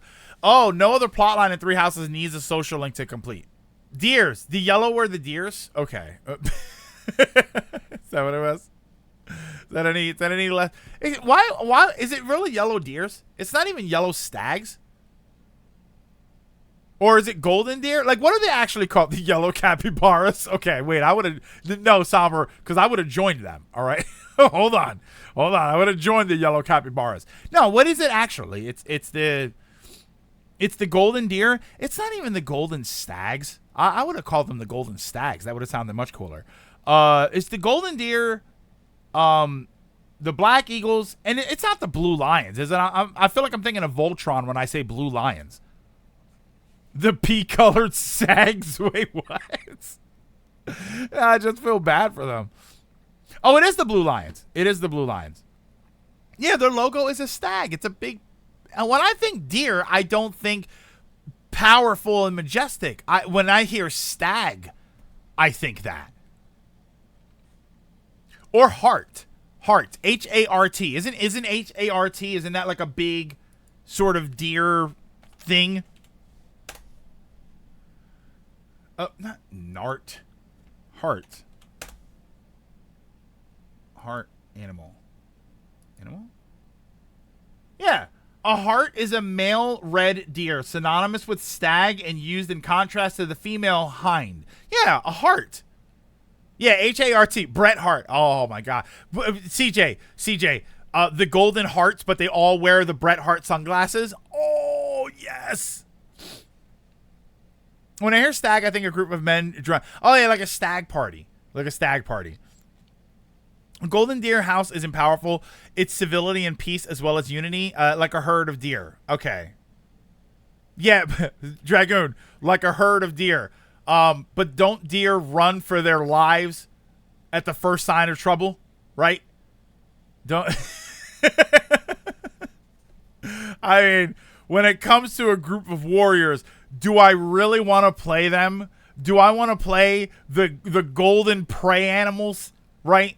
Do I want to play the brown bunnies that run at the first sign of a loud noise? I don't know. Maybe deer isn't what I'm looking for, right? When they freeze when they see the other army. I don't know if deer are the animal that I want to play as warriors go. Stags, hart, moose. Give me the golden moose and I will play them. I don't know about deer. The golden deer lose to trucks on the highway. So I don't know if I want to play as them. The golden meese. Play a stag grill. Hey. They sure do, which matches the kingdoms that make up the golden deer house. Yeah, they freeze in place as the truck's about to pancake them. That's probably... Give me the golden honey badgers. Now we are cooking with violence. The golden deer in the headlights. I'd be down to watch you play Three Houses. Hope to find someone new to hate and never use. Yeah. I mean, Three Houses was a playthrough. The other part of Golden Deer is underestimation. Because by the time you realize they're an issue, you ignore them for too long. Because what can deer do? They can mount on my wall. No, I got the wait. What was the? Yeah, Wakazi, I don't think I got that one. I was gonna be lost on that reference because it was in text. Just go environmental, elemental stuff. Blue flames, black ice, and golden shower. Okay. Maybe not that last one. Ironically, I have a soft spot for the students that make up Golden Deer. Golden Wolverine. See, I don't even think you have to change animals. I think golden stags or the golden hearts. Golden hearts. The golden hearts would have sounded really cool because it's the animal, but then you say they have hearts of gold. Come on, man. Put me on the team. Fire Emblem creators. I'm right there. The golden hearts, because they are pure. They're the house of justice. Come on, that's easy. They're very inviting and cover you with so much love. Probably not. The golden red pandas. Is Baldur's Gate 3 the next series on stream? No, I won't do. We did Baldur's Gate 3 yesterday because I just started the game out, so I wanted to sort of share the beginning of that with everybody. But and get your feedback on what I need to do in the beginning. But no, I won't play that game on stream because it's going to be a long game. Baldur's Gate 3 is a game that I'll play on stream when I've already played it. I'm very familiar with the game. I would probably turn it into a special series where I let you guys somehow make the choices. That's probably what I would do. I would let you guys make some of the choices and decide who we're going to romance. Are we going to be, when it comes down to specific things, am I going to be like lawful evil or, you know what I mean? Like that's not a thing, right? Lawful evil. But yeah, that's something that I would do later when I am so familiar with the game, if I ever get to that point, where I am so familiar with the game that I'm not asking you how to do things mechanically. And that way I can turn it into a thing where we all play the game sort of together. But yeah, that'll be a game I play off stream. And that's the other problem, is that I won't play Baldur's Gate 3 on stream because I want to be able to play the game for more than 4 hours or 3 hours or 2.5 hours at this point. More than 2.5 hours a day, 3 times a week. So I need to be able to play that game at my own pace. Yeah, so we're never getting to that point. I've ruined it for myself after. I should play Three Houses again. Can't play the game anymore. I've ruined it for myself after exploits. It's basically Bugs Bunny showing a presentation on a projector and immediately jumps in front and says, yells, "Hey," because there's a stag reel. Oh, and a stag man, a Nucha. Oh, I didn't know that. I actually didn't know that. I believe the idea is Golden Deer is the house of peace and unity, since they're made of many countries working together. Blue lions are the proud kingdom and followers of the honor and church. Black eagles are the longest living line, cunning and ruthless while watching from on high. Oh wait, see, with that description, I might not have picked them. It could be periodic Friday special event if there isn't news. Well, Friday is also if we do short streams because Fridays are sometimes a shorter stream. And I usually use that for something smaller. Like we just play some Tetris. If it's a shorter stream, I just play some Tetris or something. Yeah, Lawful Evil is a thing. BG3 is a great game to enjoy at your leisure. You want to enjoy it without having to stop a lot mid-game to read chat. Not even that cool. I don't mind that too much, although that does hinder the game in some way. My problem is when I'm done stream, if it's the game that I'm playing for stream, when I'm done, I now can't play the game. I have to wait until the next stream. And we only stream for 4 hours a day for the days that we stream. And it's really only like 3 or 4 of those maybe. And then I talk for the first hour and a half. So I'd be playing the game for 2 to 3 hours a day, 3 times a week. So that breaks the pace for a lot of games. That's why there are some games that I play that I say, all right, everybody, we're going to jump right into the game. And then we only talk for 45 minutes. All right. Here's what we're going to do, though. I'm going to take a quick break. And then when I come back, give me like 3-4 minutes. When I come back, we're going to jump into Tony Hawk's Pro Skater. So this is a donation game. So this is not going to be the game that we play from now on. Donation games, I always give at least one stream, which sucks because I'm only giving it part of a stream since I talk so long. But we're going to play some Tony Hawk's. I might end up playing this again because I very much enjoyed Tony Hawk 1 and 2. So I'm interested to try. These are the This is the remake that was done. So these were donation games. Thank you so much, Logan, if you're here. Yeah, Logan's here. These were donations from Logan. So I'm gonna be checking these out, and that's gonna be once I come back from break. So give me a minute. Let me run to the restroom. Let me get some coffee, and then I will be right back.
Okay.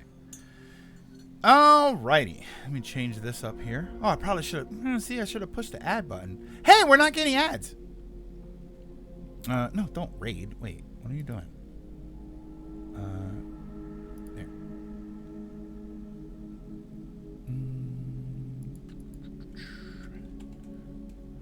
Tony Hawk Pro Skater 1 and 2. Make sure to mute the music. I thought you guys said that the music was okay. It's not too bad. Just mute the game audio in OBS and then turn the music off in the options. Make sure to mute the music. Yeah, I thought you said that the music was like safe. Hold on. So let me do this. I might as well go into the game now then. Let me do this now. I can do this. Oh, that's a bummer. And now we find out if the gameplay recording paused because I entered a blocked scene. There's no streamer mode in Tony Hawk, so I have to turn the music off. Ah, that's a bummer. Let me see. Hold on.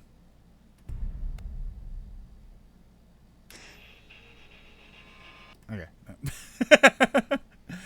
Yeah, game famous for its music. Yeah, I thought they said when this game came out, I thought that they had said that they had a deal worked out so you wouldn't get in trouble for the music. But I'm wondering if maybe that's just YouTube. Yeah. Oh my God, I listened to the Tony Hawk 1 soundtrack. The Tony Hawk 1 soundtrack was only 10 songs, and I loved it. Oh, it's such a bummer. I'm looking at it. Yeah. Here I am, doing everything I can, holding on to what I have, pretending I'm a Superman. Come on, man. I don't get to hear any of that. That's such a bummer.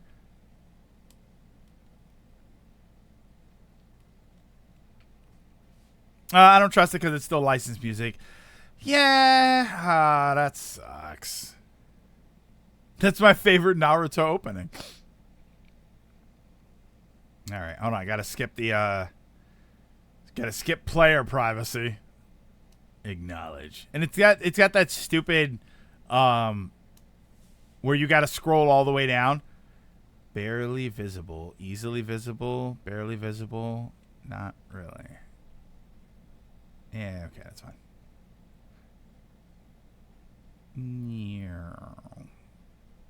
Okay. Accept. Want to learn some tricks from Tony in our tutorial? I know what I'm doing. I can't even like. Wait, which one? Ah, man. I feel nostalgic hearing that. Yeah, that sucks, man. All right, so options. Hold on. Sound options. Music level. So what? I just have to turn the music down, like off, basically. God, that sucks, man. Music level off. Damn. Yeah, that's such a bummer. All right, so we should be good now. This experience is already like 70% less. Yeah, that's such a bummer, man. Look, it's playing Jerry was a race car driver. Oh. Back? It's so bland now. Tony Hawk. All right, hold on. Where's my guy? Where are you? There you go. Chad Muska. This is my guy. I always used to use him for no other reason, and he has a baseball cap and a backpack on. All right, so save Kurt. I guess. All right. All right, Skate Tours? Record label was waging war against fun on the internet since the year 2000. Yeah, it's such a bummer. Skate Tours. Tony Hawk 1. Pony Hawk. All right. Now I got to remember. Oh, wow. So they added all of the... Because I thought all of this, like, collects skate letters and stuff. I didn't remember all of that being in the first game. Not that much. 5 hydrants, smash boxes, 50-50 grind, 50-50 the big rail gap. Like, I didn't remember this being... I'm on Tony Hawk 1, right? You could say how with DMC and just play the music. No, because I don't want to get in trouble. And then when I move, bear in mind, Ronan, I'm also eventually I gotta put these. I have all of the streams on YouTube. I just haven't uploaded them. I really have to sit down and do that. I don't know why I'm being lazy right now, but when I put this on YouTube, I'm gonna need it to be there too.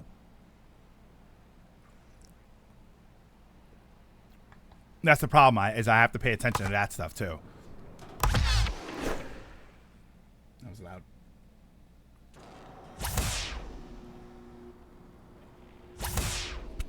Actually, I do remember the skate letters.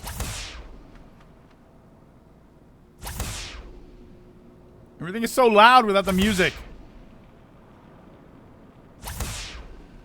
Oh, they're all glowy? Yeah, now the sound effects will stand out. Will stand out because it's all we can hear. Oh, it's such a bummer, man. All right, all right. Oh my god. All right, what are the, oh my god, it really is loud. All right. Ah. Oh, it's been so long. Ugh. It's like skateboarding in real life. Ah, it's such a bummer, man. Maybe play some Splatoon. Oh, Splatoon music over. Yeah, hold on. We should play some music. So let's get some music. So what do we got? Splatoon? You think Splatoon music works? I think Splatoon. I mean, are we gonna get in trouble? Imagine we get in trouble for Splatoon music instead. Splatoon 3. Let's go OST. Is there one video that has a bunch of stuff? Every multiplayer battle song in Splatoon. Hold on. All right, just gotta be careful. Anarchy Begins. It has that. Yeah, it's got that 90s inspiration. Play the side order music. Hold on. Let's go with this video.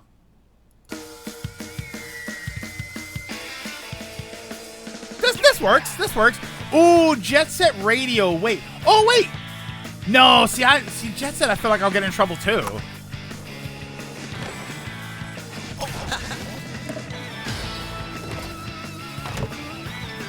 There we go. This works. All right, hold on. Let me get the buttons here.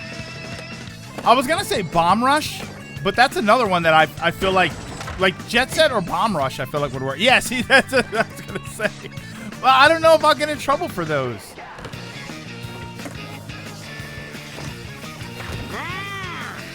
I didn't make so many noises.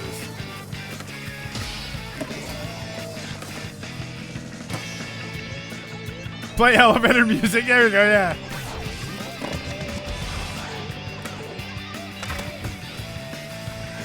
Yeah, I feel like Jet Set would work really well.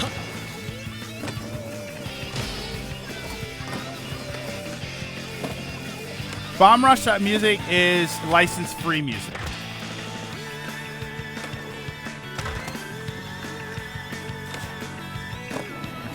Okay. Whoa, I have to actually do stuff. The Bing End won't notice if you use Splatoon.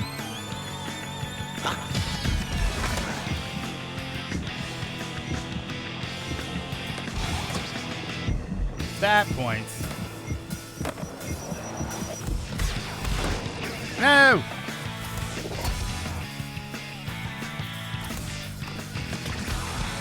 Okay. Definitely been a long time. Here, retry level.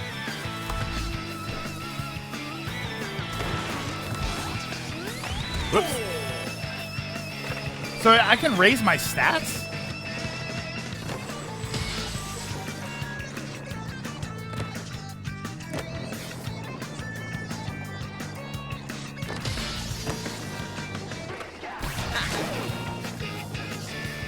Oh wait, what's the special meter?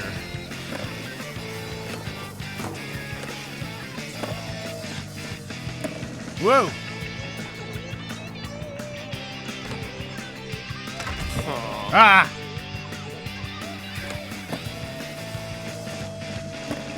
What are the? Oh, okay, what? What? Hold on, wasn't there a hydrant thingy? There we go. I mean, I can do a special trick. I wonder how to do it though.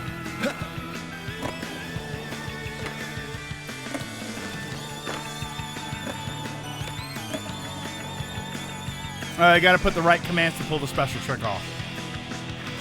All right, so what are all of my buttons here? Hold on. So let's.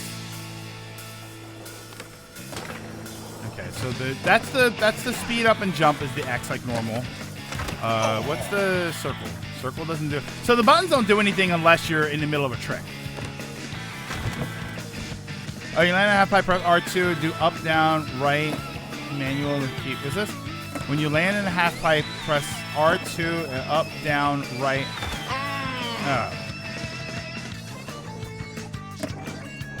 Oh, okay. So that thing.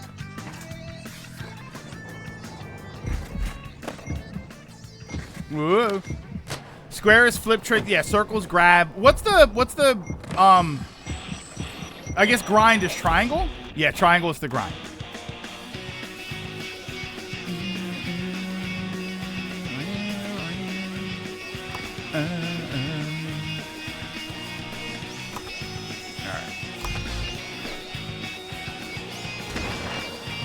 Alright. So we got two of those.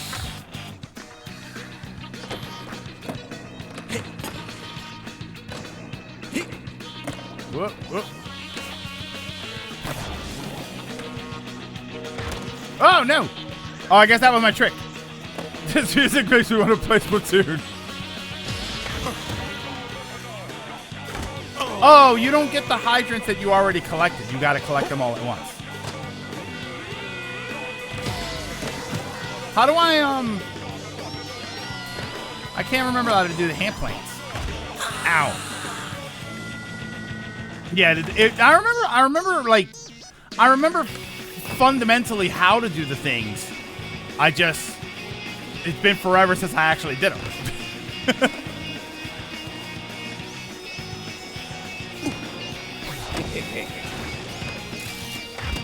Ow. No, wait, I have to go. Stop going up like that. No, I need to get up there. Go. Yeah. How we're able to carry all these hydrants is a mystery. Oh, why does he do that?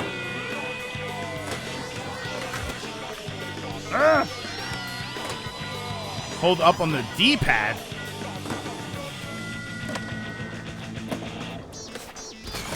No, the tape. Wait, am I missing a hydrant? I'm missing. Oh, right there. No, it's only 4 hydrants. Tony Hawk's Pro Medical Bills. Got a little something. I gotta retry though. I didn't get all the hydrants. I don't like that you don't keep the ones that you collected.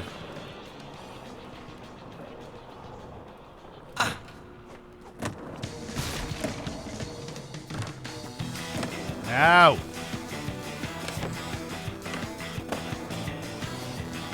Alright, come on.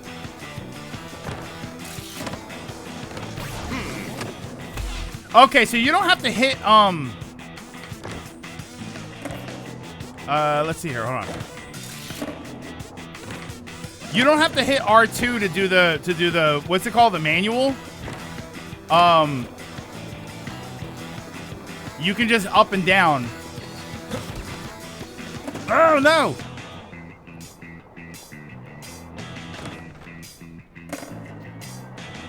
I need that. There, that's what I'm trying to do. Ow!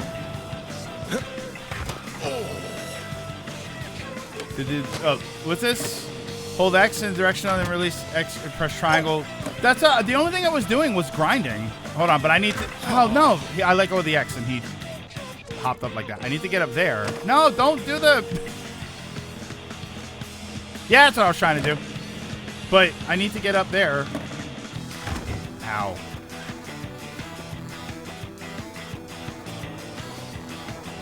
Hold on. Oh, wait. There's one up here, right? Yeah.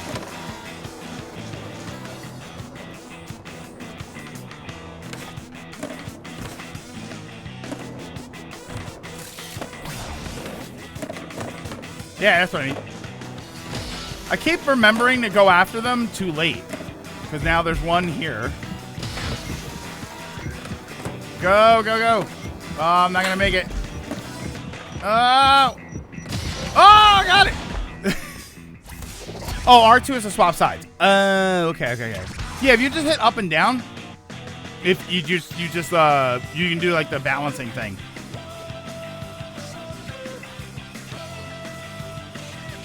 Radical. This is so much fun. New Park? Yeah, let's go to New Park. Hold X and a direction, and then release X and press triangle before you leave. Oh, that's second. R2 is to swap sides. So you swap sides as you land on the half pipe, and then do a manual. Okay.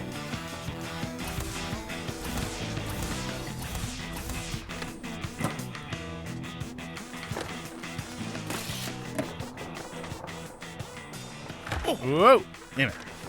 This school is my favorite zone. This had a Okay, I'm gonna. Okay, hold on. this was one of my favorite areas for a very specific reason.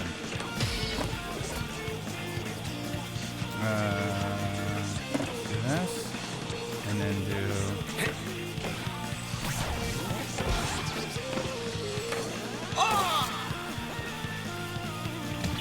Ah, there we go. Where's the last one? Hold on, I missed the. There we go.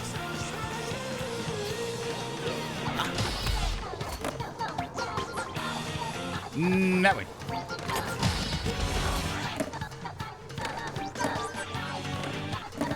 There we go.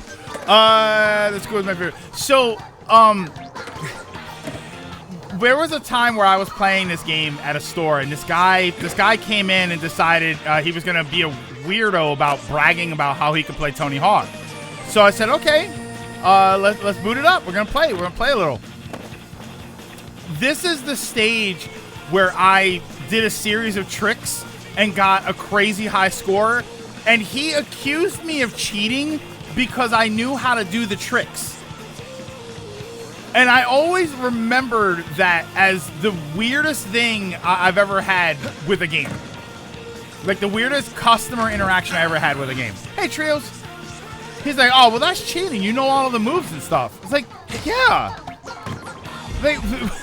What do you think that you are the best at? You don't know the moves? Like, you don't understand how to string the thing? That was so weird.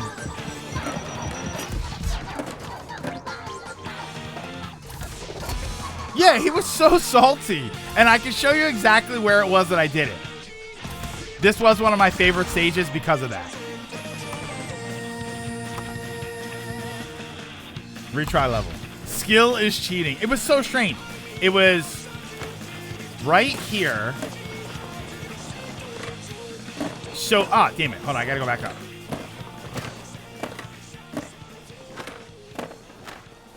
No, go back up. Hold on, I'll skate back up. Up here. Was it no, it was here. Because, okay, I wish I could stop. Can I stop? Yeah, hold on, here we go. Okay, so you can go, this is what I used to do. I don't know if you can still do it. So you can go here. So you would jump, and what you would do is you would transfer back and forth between the rail and the wall. And then when you got to the bottom, hold on.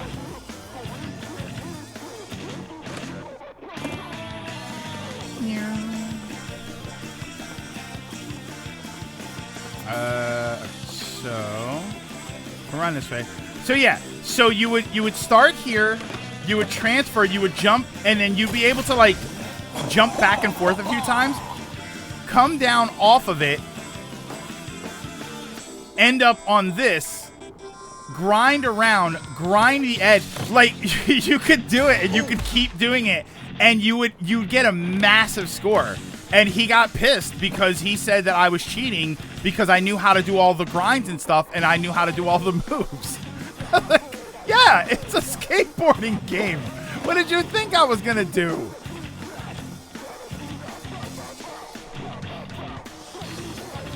Let's see. Hold on. Let's see if I can.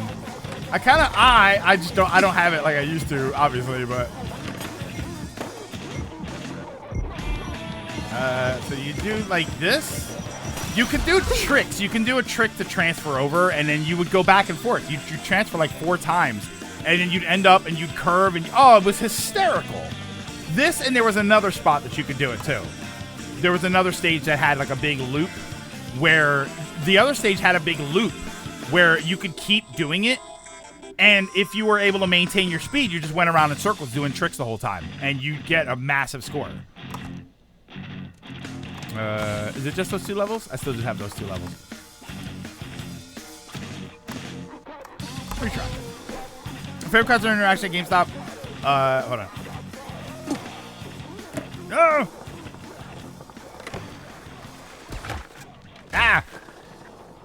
Customer interaction is, I'll buy this game if you print me out a walkthrough, and then you come back and ask again. My manager saw him and abandoned me to run away from him.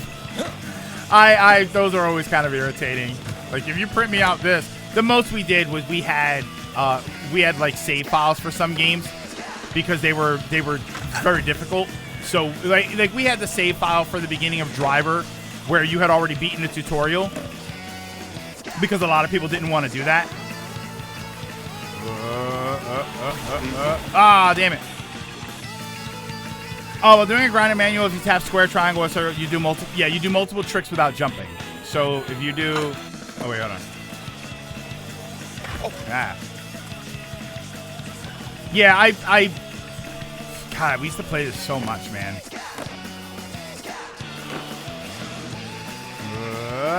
Damn it.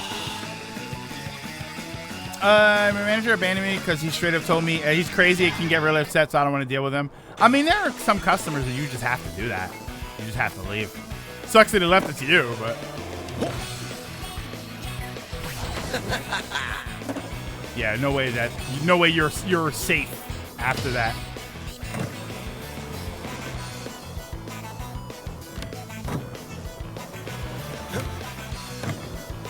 Whoa, ow!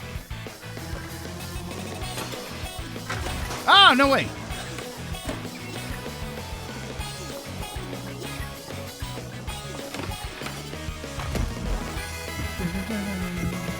Go, get up.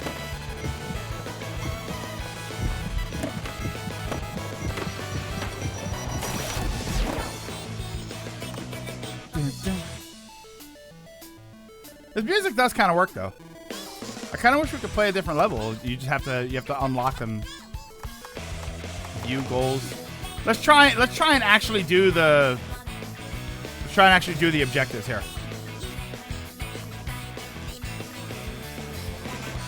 Pull the old McDonald's trick, tell them the printer ain't working. All right, so what do I need? I need to get up there. No, I need to get up there.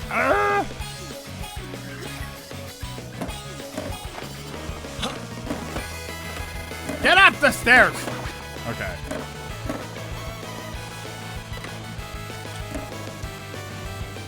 Right there. Old school style. You have to unlock everything, which is not bad. I mean, it's not pay to win. So, right? Isn't that what everybody hates?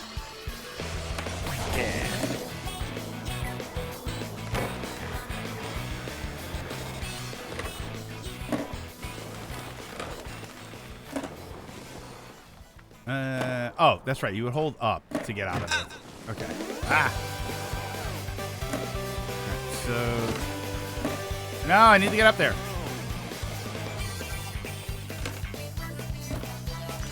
No, don't jump off the roof. How do I get it? Oh, up there, maybe?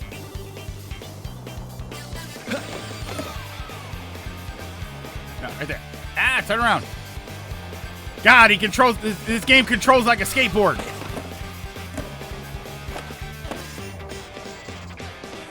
Turn around.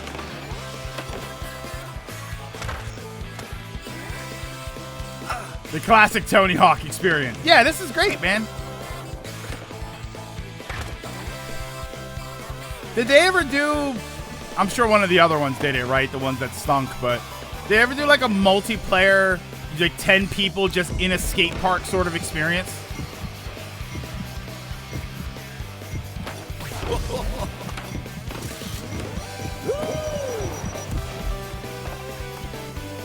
Like imagine a 12 player where we can boot it up on a community day and we just all skate in the area.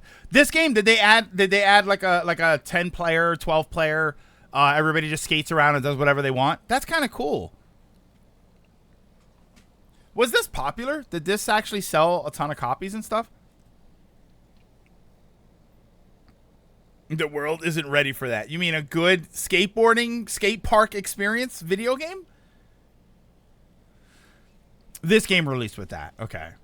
I have to grind 5 tables. Wall ride 5 bells. Pro score 6 score. Heel flip the kicker gap. And get the secret tape.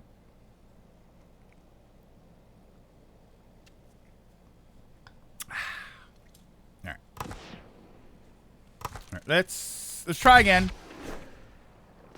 So we need the textbooks. I'm having trouble. I can't get up there is the problem. Oh, wait, hold on. My music stopped.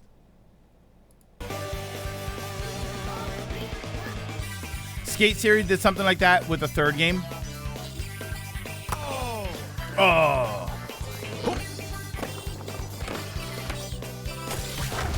Ow, damn it. Wait, I have to try 5 tables. Where are the tables?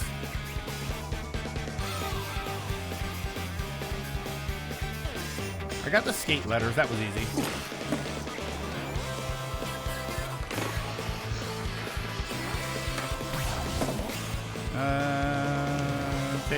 Tables. Man, no map.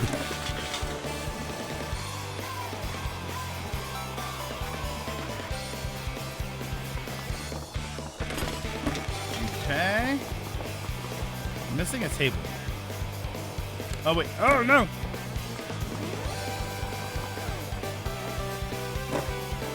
Maybe there's a table on the roof.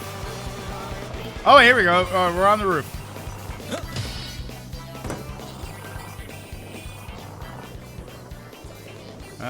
Textbook. Oh, no. Whoops. Wait, did I get that? Hold on. Stop. There. Right there. No, you weren't fast enough. Come on, man. Okay, now you just missed.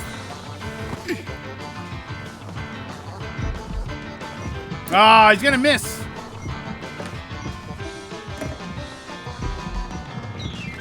Oh, wait, I'm inside. Ah. All the tables were in that bottom area, right? Yeah, jump while going up the half pipe.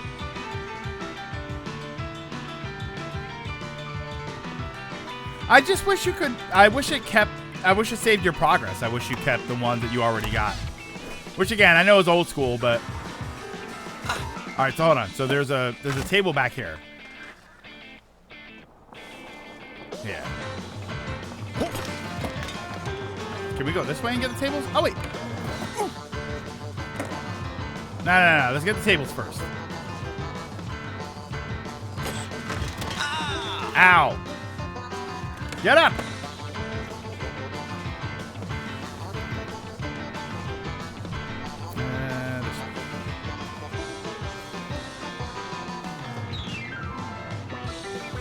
All right. 3.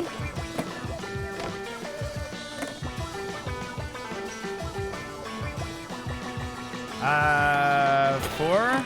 And then the last one's right there. Yes.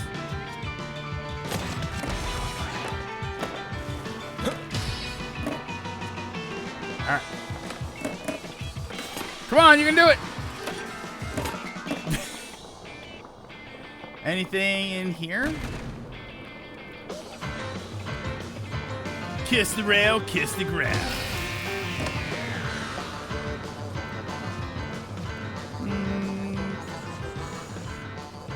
Nothing in here? Come on. Oh, wait. I'm looking for the secret tape also.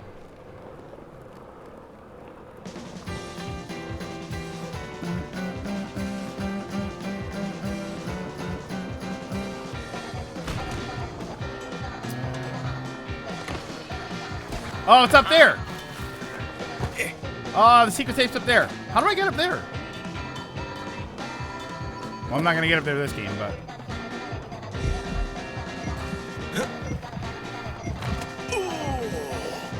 Oh, the fire alarms are in there. Oh, that's what I'm missing.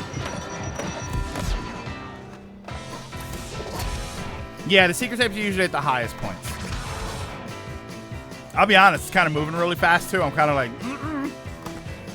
I'm getting the Doom sort of tipsy. I'm getting the Doom tipsy. I think I'm becoming an old man, older. I'm getting the Doom tipsy with how fast everything's moving. I'm gonna have to take a break here.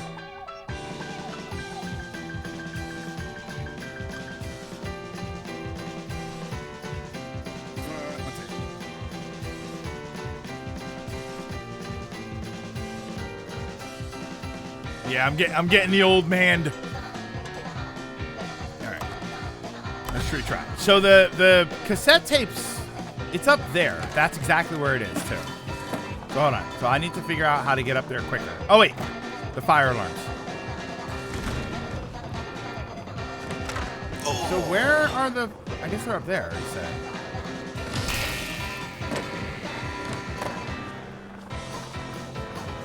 Where? Don't all the objectives glow blue?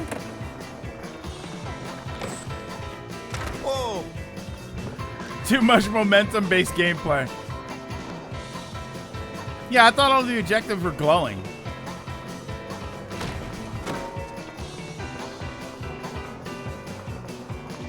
Oh, not all of them. Oh, okay.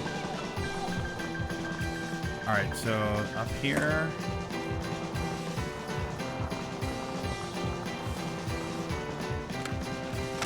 Whoa, whoa, whoa, whoa.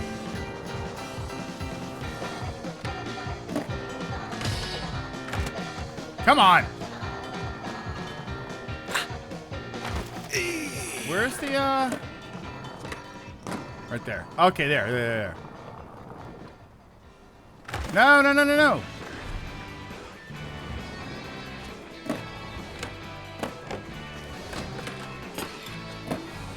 All right, wait. I want to...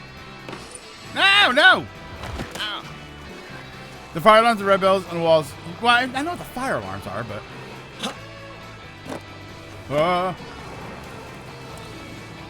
Okay, I know what a fire alarm is. Oh, no! I went back in. Whew. Yeah, hold on. Just stop that one really quick. Yeah, it is. It's kind of a lot of momentum. It's a lot of spinning around, and I'm sitting really close to the monitor. It's kind of making me queasy again. Oh, that's an ad. Wait, that's an ad.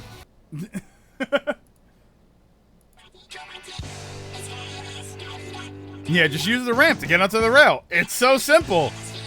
The thing I always loved about these games as a kid was how dangerous the skaters rode without protective gear. My new headphones are here. They should be better quality than my usual cheap ones. It was more simple. Oh, I know it was. I know it was. You know what my problem like is? I was holding X the whole time, and X makes me go faster. So I was kind of like overpowering it. I know that it's definitely easier than I was doing it. It's just, it's a brand new. It's the first time I played it in what 20 something years. Because I played up to 3. I played a little bit of 4, and I wasn't really vibing with it. I think by 4 I was kind of out of it.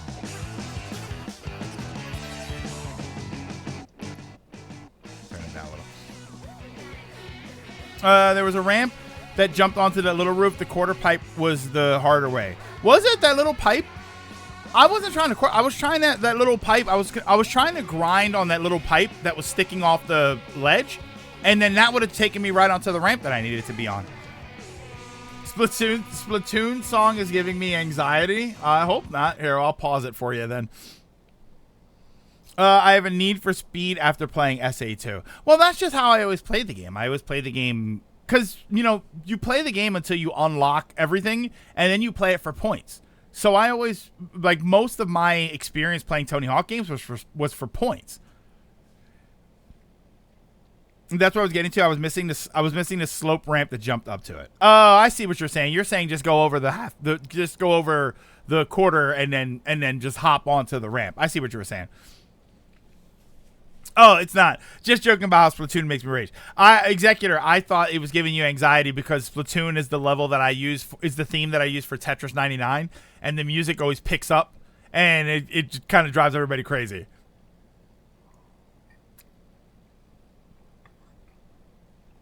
Normally, I get a pair of $15, $20 over-the-head headphones. I can't use buds, but this time I went with more expensive and better-known, apparently, brand. Just get back to the roof, and I'll show you what I'm on about. Pro Skater 4 had Django Fett and had a trick where you use his jetpack, which also counted as an extra jump. Yeah, 4, I remember playing a little bit of 4, and I just thought, it's okay. It's fine. I don't know. I think I was just out of a Tony Hawk at the time. I mean, even 3, I kind of trudged through, But by the time I got to 4, I didn't want to. I wasn't really caring about it. And I wasn't a skater. I wasn't in the skate world or anything. So it's not like these characters were these icons that I looked up to. They were just characters that I played in a video game. I was never really into skating games in general. The only skating games I could say that I was into were Tony Hawk 1, 2, and 3. It was Skate or Die for NES, right? Skate or Die, and then Skate or Die 2. Mostly Skate or Die 1. Like, it was just simple stuff. It was never anything. I was never like a hardcore, oh my god, skate. Here we go. There was another game that I played, and I thought it might have been Skate. I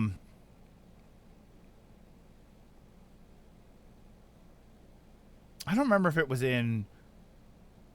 I don't remember if it was PS1 or PS2. I thought Maul was in. No, Spider-Man was in 2, wasn't he? Yeah, I love the games Never Skated because I didn't want Gravity to kick my. I knew that I was a terrible skateboarder. There was no way I was ever going to be good at skateboard. Like I just knew. I just knew there was no way I was ever going to be good at skateboarding.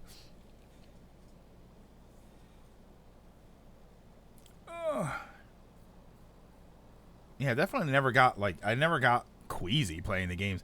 Yeah, I remember Tony Hawk 2 had Spider-Man. I always wanted to snowboard instead of skating. I wanted to surf, and I still want to surf. All right, so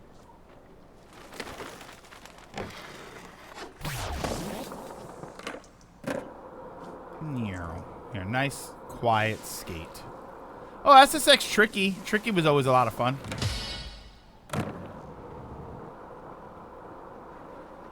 Most of them was just riding my board around. The idea of performing an ollie was scary to me. Up. Here. Yeah, because really I could just do this, right? Yeah. Oh, no!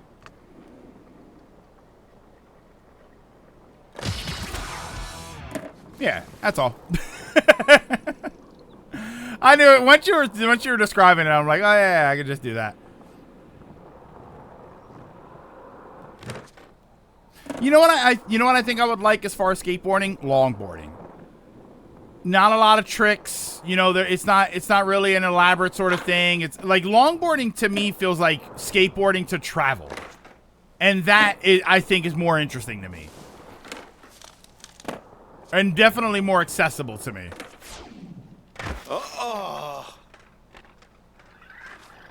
What brand are they, Dragoon? Ow.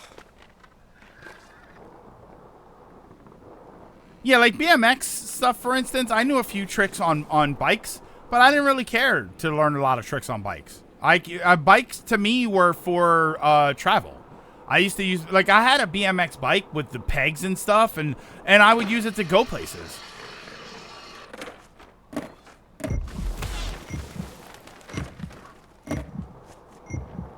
Beep. Beep.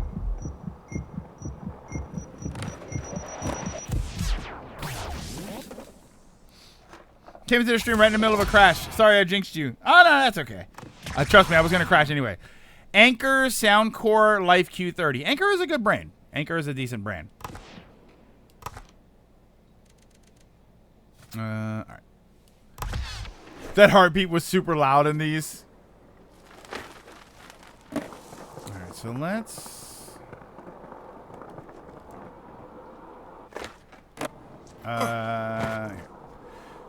Activision had a BMX series in the same vein. Can't remember who the front man. I don't remember who the front man was. I think it was just called BMX. Yeah, I need one more objective. I think it was just called BMX. Ah, why'd I crash every time?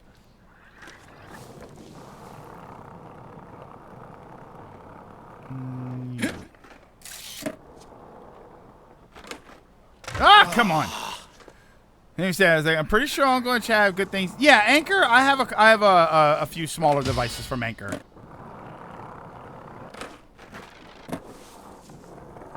Oh, let me try the... hold on. Let me go try the... So you're... okay.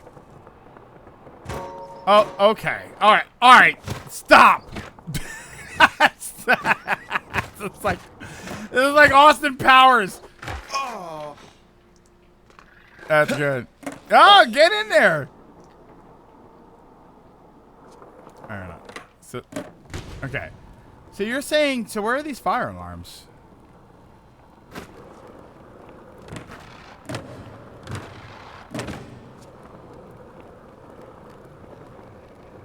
I don't see the fire alarms anywhere. Wouldn't they be on the walls?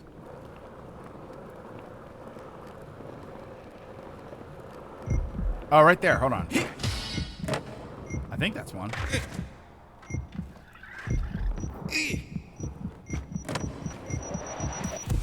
You sideshow Bob with the rakes.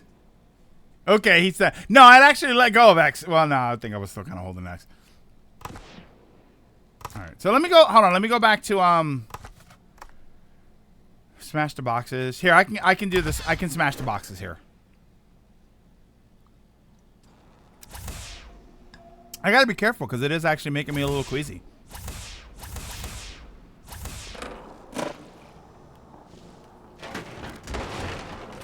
I mean, I don't know if I call that I smashed the boxes, but...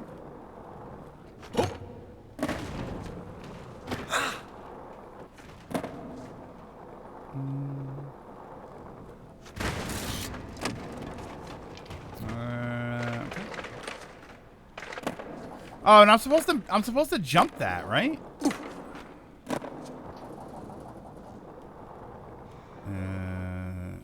Ow. Oh, come on. And this way? No. Okay. Wait, so we're missing... we're missing boxes, right?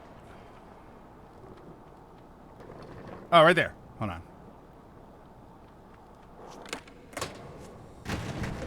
4? No, wait, that's 4. Am I missing boxes here?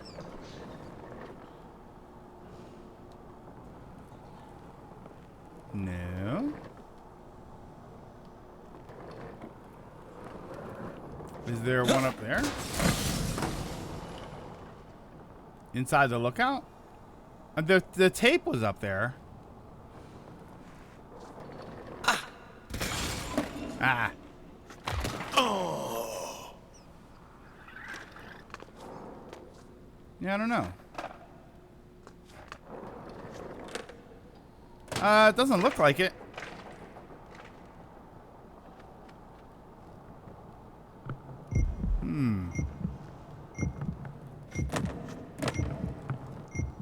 No.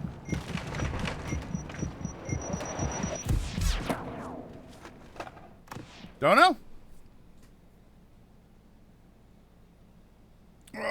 What was that? Oh, was that him that made that noise when he fell? It might have been me. I don't know. Oh, man. Yeah, why is that? Is there a secret area? Maybe. I don't know. Oh. Forgot my chair thingy. Uncle can play Tony Hawk like a pro. No, apparently Uncle can't even watch the game for too long. It makes me queasy. It's spinning around so fast. Remember back in the day whenever video game characters suddenly wanted to learn skateboarding?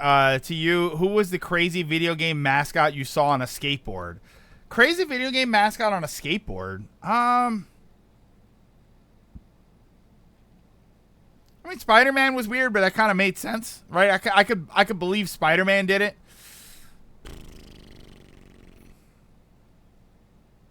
I don't know. Sonic? See, I feel like Sonic would make sense on a skateboard, right? Skateboards always had that sort of tone with attitude, right? Skateboard. And like Sonic kind of works with that. I feel like skateboarding would be weird if it was Lara Croft, right? Solid Snake. I feel like that would be weird on a skateboard. Wolverine on a skateboard. Yeah. Yeah, like that would be kind of wacky. Mario skateboarded in a Got Milk commercial. I think I remember reading a magazine right about Pokemon Gold and Silver, and it claimed you'd be able to ride a skateboard. Don't know if that was just fake. I kind of rode on a bicycle the whole time. I just looked and it was in plain sight. Of course it was. Me and my mom are testing new headphones. The sound canceling and transparent sound modes are great. Now I'm going to download the app to let you customize the sounds, which is 34K positive rated, which is a good sign. Tony Hawk's Pro Skater 2 had Spider-Man, 3 had Darth Maul. Was it in plain sight? Let's see. Hold on. Chill. Because there's one here. Yeah, it spins around so fast, it makes me queasy. Ugh. Okay.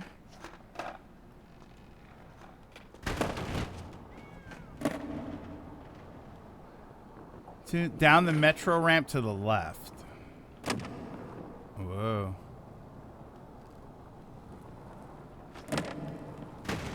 Three.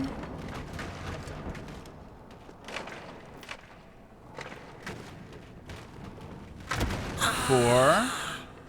Was that a cat? Oh, I passed it, but down the ramp to the left? This ramp?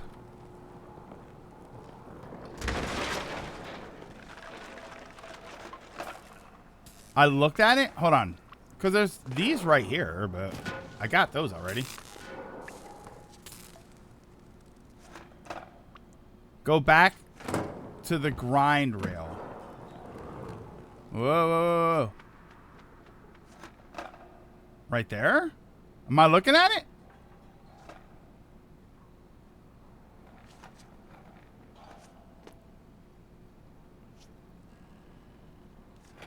Is it down here?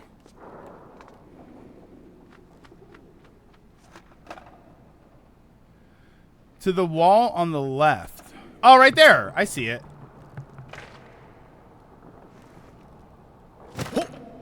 Okay, now I'm gonna have the hardest time getting this.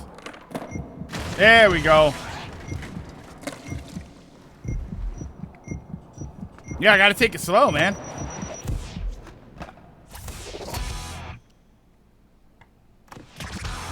Honestly, Dragon, the whole thing's kind of messing with me. To the mall. Ain't no mall cops here. Just a lot of potential tetanus. I don't know why I keep getting buffer spikes. Yeah, it's only on your stream. Yeah, we didn't buffer on what's it called? It didn't buffer on OBS.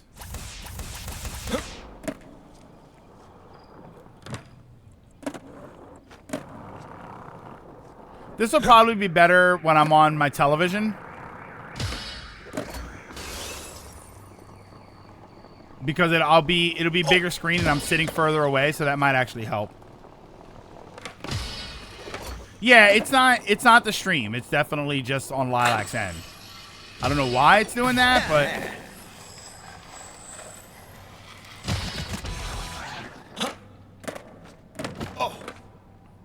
I think I missed a letter.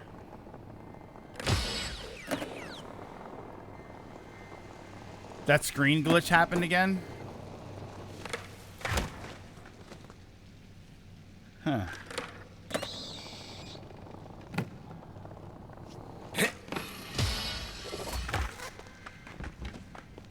Yeah, Twitch, I don't know. My OBS is fine.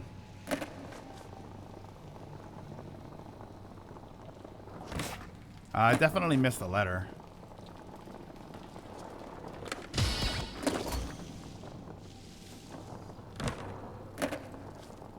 It wasn't my intention to give you... No, it's okay, Logan. I to be honest, Logan, I'm very surprised. It didn't seem like that much. I mean, I never had it before, but you know what? I guess that the original Tony Hawk games, they were what's it called? They were 30 frames. So maybe that was the thing, is that they visually weren't this smooth.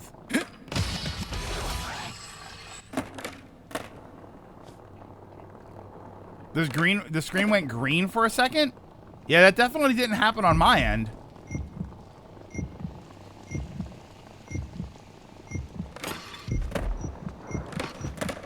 Whee!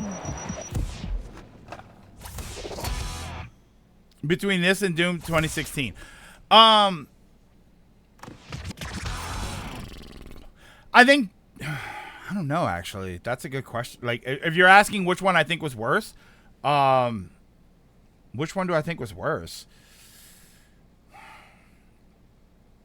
I feel like I got further in Doom before I got sick, as opposed to this.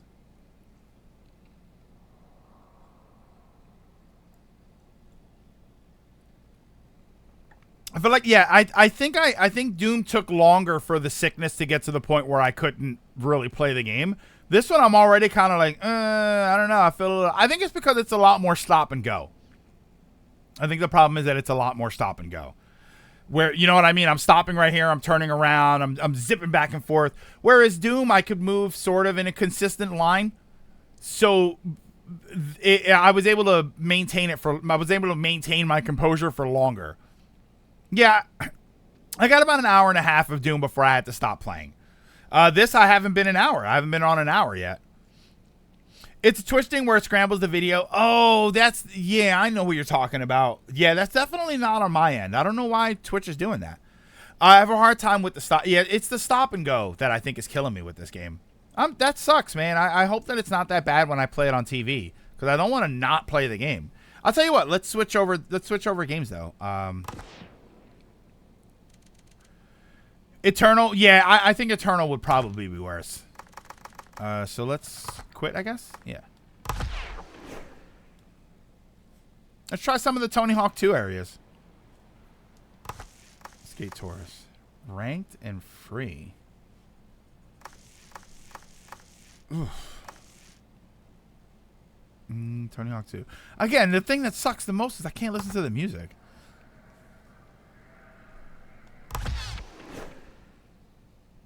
Yeah, Eternal. That's kind of why I haven't gone to Eternal. I remember this game being as bad to look at on a TV. You know, it's bigger. I'm sitting a little further away, so maybe that'll help. Again, I said this about Doom. Part of the problem is that I'm sitting right. I'm 3 feet away from the monitor.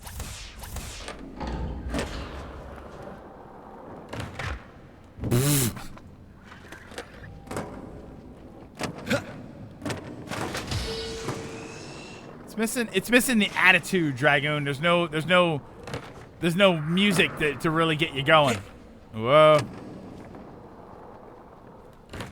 Oh, I wonder if cheat codes still work. Ow.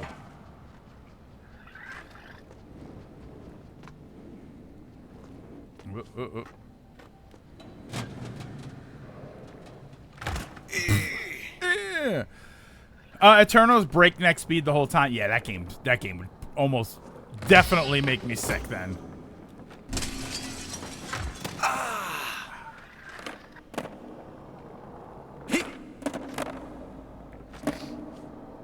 If SGB gets to Eternal, you can judge it by that. No, because that'll be different. Because then I'll be sitting off to the side while we record. I won't be the one playing it. He did the Peter Griffin. Here.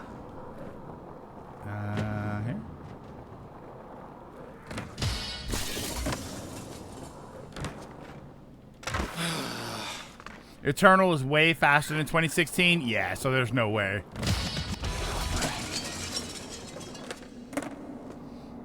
This isn't a mathematically accurate Pro Skater 3. There's a certain Netflix exclusive show last year that used one of the songs from Pro Skater 1 in an absolutely perfect scene. You will probably end up seeing it, so I won't spoil. What's the is it a spoiler to ask which show it is?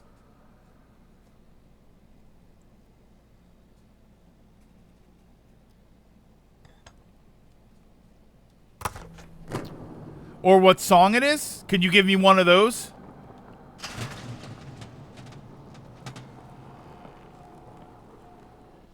Oh!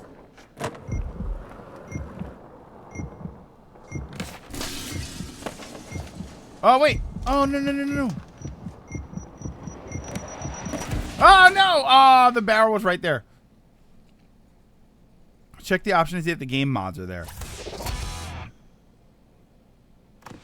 Depends on how sensitive I am to spoilers. I mean, it's probably wouldn't. I can't imagine when I'm going to watch that show because I don't have Netflix, so.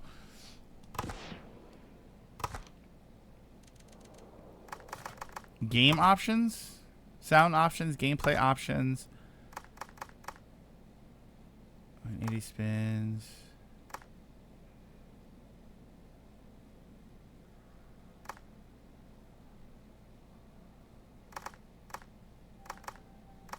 Far might actually work, but far might actually make it spin around faster.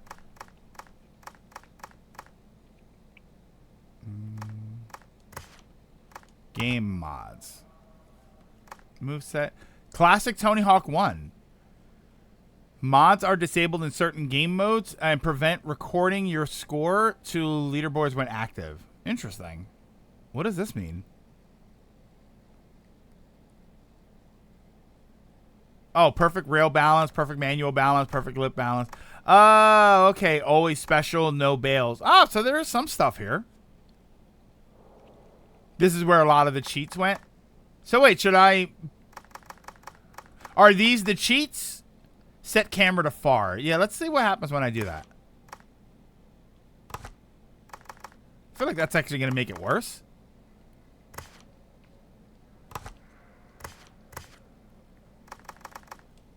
I'd be curious to at least see it, though. This is far?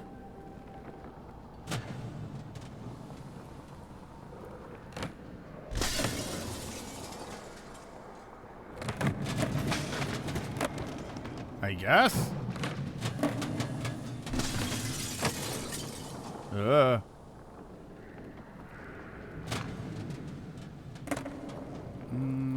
there. I can unlock more by completing 100% of the Tony Hawk's Pro Skater Tour. It gives you skater size. You can have default, small, or giant. First person camera. Oh, God. I'm going to just throw up into my coffee cup right now. How do I feel with this camera? It doesn't really help. It's still moving around. I was curious about it because I figured far would actually make it worse. Because technically, since I'm farther away, it's moving faster. Yeah, none of that helped. That's a shame. View gaps? What's this? What? Oh, okay. Yeah, that's a shame. Again, I hope that it's better when I'm playing on my TV, but oof, yeah, there's only so much I can do with that.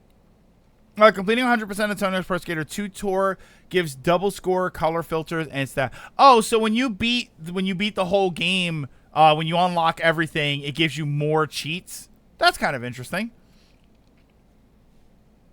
Oh man, yeah. I'm sorry, Logan. I can't really play too much of this. It just makes me kind of queasy to to play it. That's kind of a bummer. Yeah. I mean, I always used to get motion sickness, but I never really played games where the camera moves around this much. You know, again, going back to like the old games, they were 30 frames, I guess. So it never really made me that sick.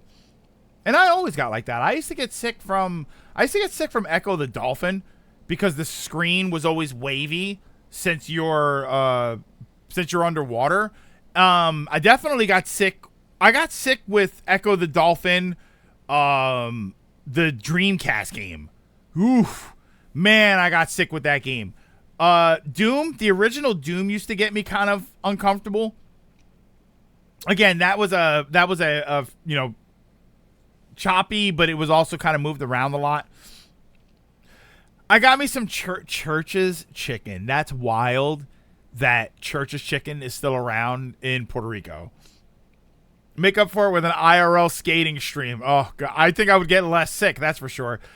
Switch games. Yeah. What's the other donation? The other donation game. So Logan, if you don't mind, I won't do the other donation game today because the other donation game is the BioShock collection, which is 1, 2, and 3. And I'd rather have a full stream dedicated to one of those games, which I'd probably just do one.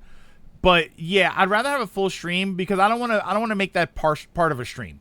I want to donate a full stream to those games so we can play relatively decently into it. I'm surprised you didn't get queasy during SGB Spider-Man 2. No, see, Wakazi, the thing is I'm not playing that game. So I'm not looking at the screen the whole time. It's a much smaller screen that I'm sitting further away from. I can also say that recording, a lot of the time I'm sitting off to the side, so I'm not looking right at the screen.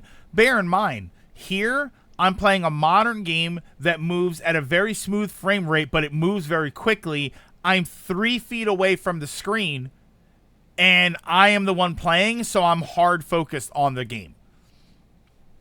Now play Tetris. So here's the problem. I can't play Tetris because my Switch is at work. I took my Switch to work because I figured I was going to be playing Baldur's Gate 3 whenever I'm home. I was going to split time between Baldur's Gate 3 and Rocket League, mostly Baldur's Gate. So I don't need my Switch here. And then I thought I was going to do... At least today, I figured I was going to do Tony Hawk's Pro Skater, and then I figured for the next stream, it was probably going to be BioShock, and then maybe go back to one of the Batman games or something. The only other donation game I think I have is Batman, which technically I don't have to do because we already did one of them, but yeah, I think that's the only other donation game. Oh, and a Resident Evil game. Resident Evil 3. I never played Resident Evil 3. Actually, do I have 4 also? Hang on. Right? Yeah. Let me see something here. I don't remember if 4 was donated, but I do have Resident Evil games.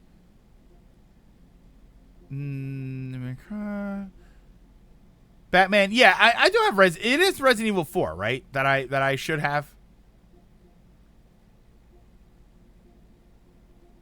Yeah, Resi 4. Okay. Yeah, so I have those games. But those are games that I won't play. I'm not gonna just play Resident Evil 3, right? I'm not gonna just like, oh, let's screw around with that for a little while. That's gonna be a game that I play for the stream. Like, we're gonna straight up play that game. Skip 3, worst one. Code Veronica was better. To be completely honest, Griffin, if I'm excited to get to any one of them, it's 4. 4 is the one that I'm really interested in. Hey, Finish. Finish, what did you miss? You missed me getting queasy playing Tony Hawk's Pro Skater, so now I gotta find something else to do. is what you missed. Yeah, Resi 4 is goated. Propaganda. Yeah, I think that's it as far as donations. So now I'm looking at some of the other games that I have here. Stuff that I might want to get into. Not really. Nothing really here. You got multiverses. Ugh. Yeah, there's nothing here that I want to sort of... Are you okay? Yeah, I'm all right. I'm better now that I'm not playing the game anymore. Yeah, I wasn't really expecting it. I wasn't expecting it to make me so uncomfortable. That kind of sucks, actually. Yeah.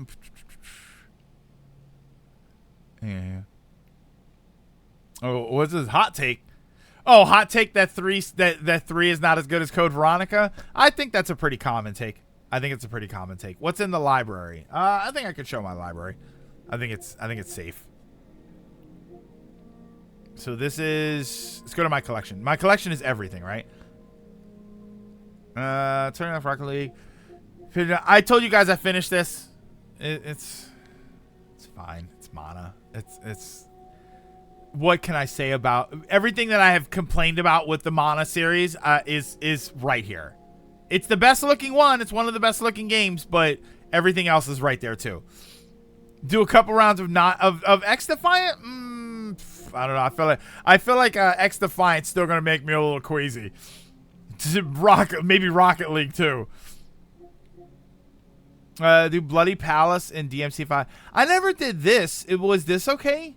This Kinitsugami demo? I know people complained about it. They weren't really super vibing with it, but did a traversal on a hiking trip, even going into a tight cavern. Saw bats, iguanas, and hermit crabs. Very, very cool. But you okay? But you're okay with you? But you play Rocket League, don't you? I do. I do play Rocket League, and I don't get sick with Rocket League. Rocket League, it's real weird that I don't get sick with it.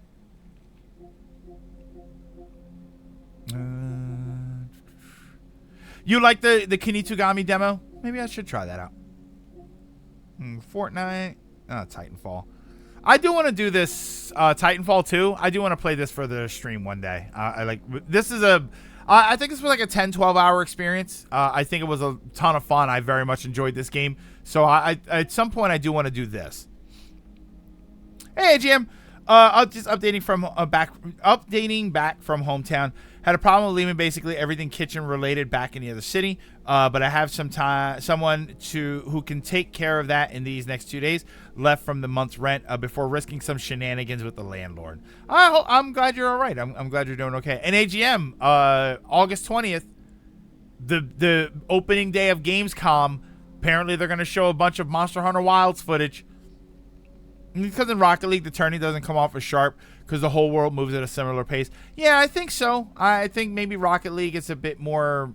And not to mention Rocket League has a lot of downtime too. Or not downtime, but there are moments where you're out. If you're the goalie, you're not really moving a ton. And sometimes you're just kind of driving slow. So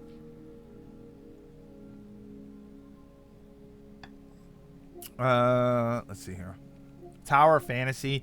I had this downloaded on PS4 and it didn't work. It ran terribly on the PS4. So when I got the PS5, I re-downloaded it, but then I didn't even play it, so I never put it back on here. Doom. Oof. 13 Sentinels. What a shame. I fell off of this game. This game was so interesting, but should I list alphabetically? Everybody likes when I mess it up. Here, I'll sort from A to Z. I did a double take because I thought that said Alan Wake. Why do I have Alan Wake remaster? Oh, this is my problem, man. I hate these stupid PS Plus games that show up on here because I can't play them. So I wish I could filter them out of the list. Can I do that? Sort and filter. Platform, source. A to Z. Purchased? Purchased, I guess? Craig robbed us of his rage. Wait. Source. Ah, here we go. Okay. Yeah, there we go. There we go. All right. Alphabetical order. Wow, Babylon's Fall. PS add to library counts as it counts. Oh yeah, because it does count as a purchase. So yeah, so this is like actual purchases. Apex, man, I tried Apex. Babylon's Fall. I gave it a real try. Man. It was just too weird. Arkham, Return to Arkham. Oh, they did the BioShock thing where these are two games and then this is another game. Yeah, because then you got BioShock. This all came together here, this BioShock collection here. But the collection is just 1 and 2 and then 3, but it came with all of them when I purchased it. Rather play Sonic Spinball? A. Spinball is good. The shops that are gone is GameStop and CVS. Wait, what? The shops that are gone are GameStop and CVS. From where? Puerto Rico? Requiem, Detroit. This game doesn't work on PS5? Wait, I can't play Detroit Become Human on PS4? You have the good versions of BioShock.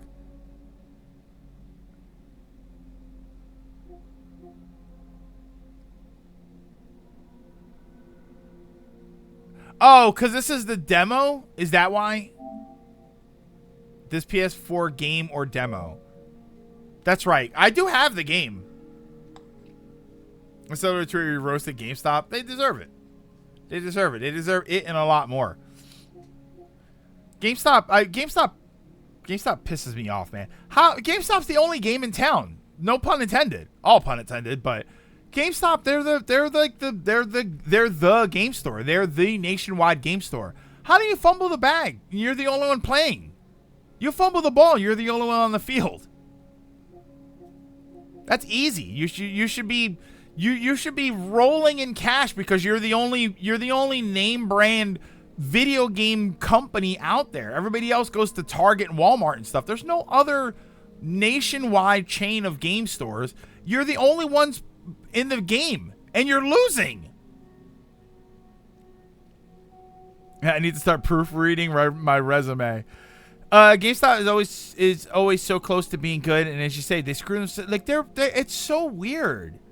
It should be easy for them to be the best thing in town, and they are failing.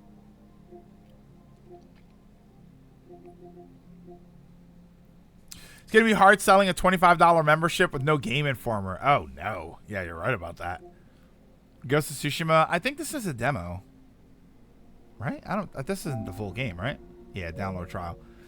I see Strive. I did put Strive back on, and then I deleted it. You know what? I put it on after Evo, because I was watching it on Evo, and I thought, oh man, oh no, Ronin. I had to take Strive off. Strive requires PlayStation Plus in order to play it online, and I don't have PlayStation Plus anymore. Oh, this game, Gundam Evolution. I very much enjoyed this game, and they beat this game into the ground with their microtransactions and their live service formula. And the live service formula is great for what it is. It just they messed this game up, man. They screwed that. This game was cool, and they messed it up. Kinitsugami. I can probably play this now or delete it since I have the game. They ruined it before it even got out of the gate. It's a shame, man. It was a fun game. The region lock. It was region locked, and I think it was what do you call it? Not gen locked. Like platform. It was platform exclusive. Or you know what I mean? What's that called? It wasn't cross-platform. Yeah, how do we kill a game? Gundam Evolution answers that question. I have 783 games on my PS5. 320 of them are PS Plus. Good lord. Reversed Resistance Village. Yeah, a crossplay. It didn't have it. This game was cool, but it started messing up. This is going to be a browse my library stream. Scarlet Nexus, I played for a few hours, and I don't know, man. Something about this game just didn't hold me. What's this? I don't remember what that was from. Oh, that was from Final Fantasy. I think I got that with Final Fantasy. Stellar Blade is the demo. Strange in Paradise is the demo. Street Fighter, a lot of these are demos. DioField Chronicle, King of Fighters 14, 15. Titanfall 2 is the game. That's the whole game. Tower Fantasy, demo, Warframe. Oh yeah, this was the full Warframe game. I just never got around to playing it. Wolaw, X-Defiant, Yakuza. I have 0, 3, 4, and 5 for Yakuza. Zenless, and then Zone of the Enders. Scarlet Nexus combat is very basic until late game. Yeah, I don't know. Maybe that was part of it. The combat did feel kind of basic. Says, when did you get a bunch? They were donated. We played, Ronan. We played Yakuza 0 on. You were here, weren't you here for that? We played Yakuza 0 on stream. These were all donated at the same time. This is not a stream game. That was the only problem. No, yeah, these were all donated. I think 3, 4, and 5 came in a collection. How many zeros do you need before you get to 1? Not as many PS games as I thought you'd have. Well, yeah, I don't really. Well, bear in mind that a lot of this is. Well, no, because this would have been my PS4 games too. I don't really play it that much on PlayStation. I didn't used to anyway. Most of my stuff in the past 7 years was Switch games. So very little that I actually play on here. I think I have more on my PS4 technically. But yeah, I didn't play a ton of games. Not on here. Yeah, I'm mostly, and Ronan, it's kind of true. I am mostly a Nintendo. Like a lot of these games, you know, Octopath. I got Octopath here because I couldn't find it on the Switch. But then I also did kind of want the 60 frames version. You can donate digital PS games. No, a lot of the time Finish. I don't think you can donate. I don't think you can give codes. I know that sometimes people used to do that they would pay for the game and then give me the code. But then some people just donate to like PayPal, and then they say this money is for whatever game. So people do that. But when you do that, you say what game it's going to be, and then I will buy that game, and then that'll count as a donation game.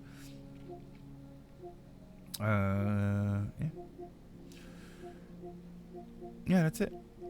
Peacock Premium, Twisted Metal. Twisted Metal is a TV series. I actually heard it was okay. I heard that the Twisted Metal series was all right. I don't have any of these downloaded, right? Yeah, thank God. Yeah, I always forget you can donate. Well, some games you can, like Switch. I know Switch you can do that. Switch, when you can buy a game digitally and you'll get a code. Steam, you can buy a Steam code for a game. And then I've had people do that where they say, "Oh, here's the Steam code for the game." So I have people that do that, or I've had people do that. I'm a PlayStation gamer through and through. I literally have all my PlayStations lined up side by side. Oh, I thought you had the Capcom Collections game. No, Finish. My problem with those, it's the fighting game problem that I have. My fighting game issue is I think fighting games are really interesting, but I never really have anybody to play them with.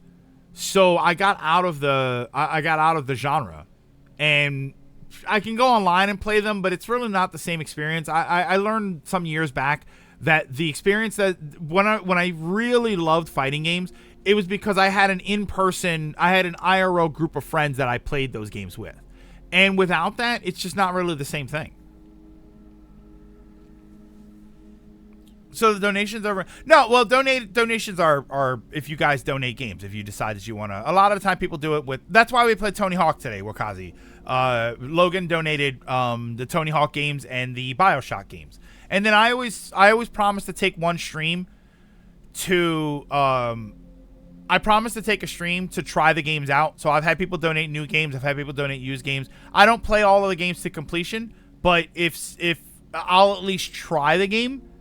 And then we'll decide if we want to go for, like, the Resident Evil games were donated. So, but I knew I wanted to play those. So we ended up playing 2. Was 7 wasn't a donation. I think I have 7. Right? Don't I have 7?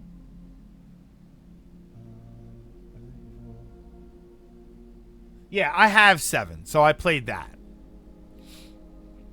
That's 100% why I miss playing any multiplayer games with IRL. Yeah, it doesn't work, Wakazi. Fighting games online, like Guilty Gear, when I was playing online, it doesn't really work because I just sit there and I get annoyed. And then you know how when you're playing fighting games with your friends and then you take turns, right? It's 4 or 5 of you and you take turns. When you lose, you calm down. You go and you eat some pizza, you talk, you talk smack, you do something else. Fighting games online, when I lose, I just go right into another game, and I'm getting frustrated, and I get frustrated really fast. So I'm like, okay, even when I win, even when I win, I'm always kind of like, okay, I won, that's awesome. Next match, and there's no sort of cooldown period. You know what I mean? Let me go back up. When they canceled the actual Twisted Metal game project they had in the works. My problem with multiplayer games. We played Strive once for Community Day. That was back when I still had PlayStation Plus. I canceled PlayStation Plus because I don't use it for anything.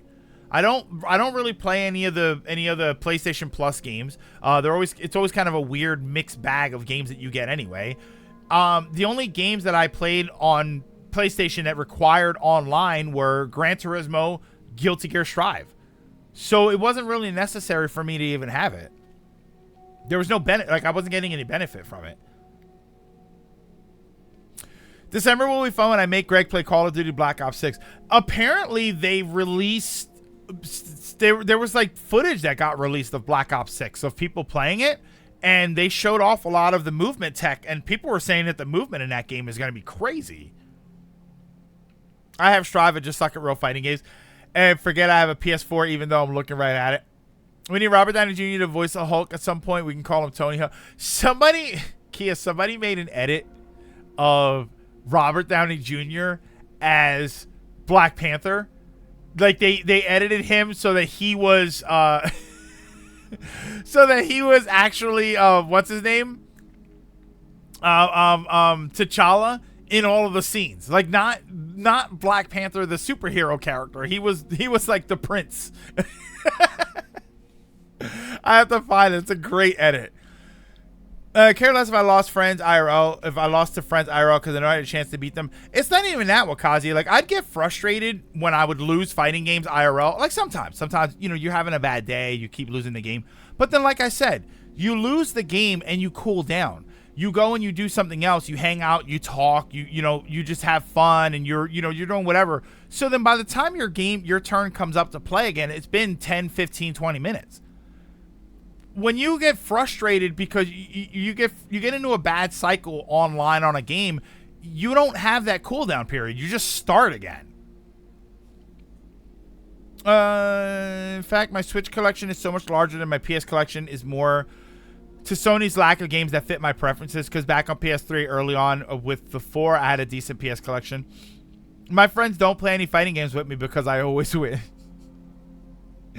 Okay, well that's just it. Well, Ronan, then you got to start changing it up. You got to practice with like different characters, or honestly, Ronan, you just take. I've had that. I've had times where if I'm having a really really good day, and we were playing, and I cycled everybody, right? I ran the board and beat everybody once, so I went back to the first person. I would just hand the controller off. And they would say, "Oh, you won," and I'd say, "Yeah, I know, but just let everybody else. I'd rather everybody else play, and I'd rather take a break, And it wasn't me being arrogant, like I can destroy all of you. Like we were all pretty evenly matched. It was just I don't want to turn into that thing where I'm destroying everybody. So I would like, okay, here, just have the controller, and I play every once in a while. The other issue with online fighting games, you don't have that skill consistency you have playing with your friend. Yeah, and you're right, because when you play with your friends for a long period of time, you all end up on the same level. Yeah, and Logan, you're right. That's why I do top 2 leave and smash. So you win and you get to cycle around. And then if you lose, that's the one thing we have had people where they were having a bad day and they were losing. But then if you lose, take a break, take a step away.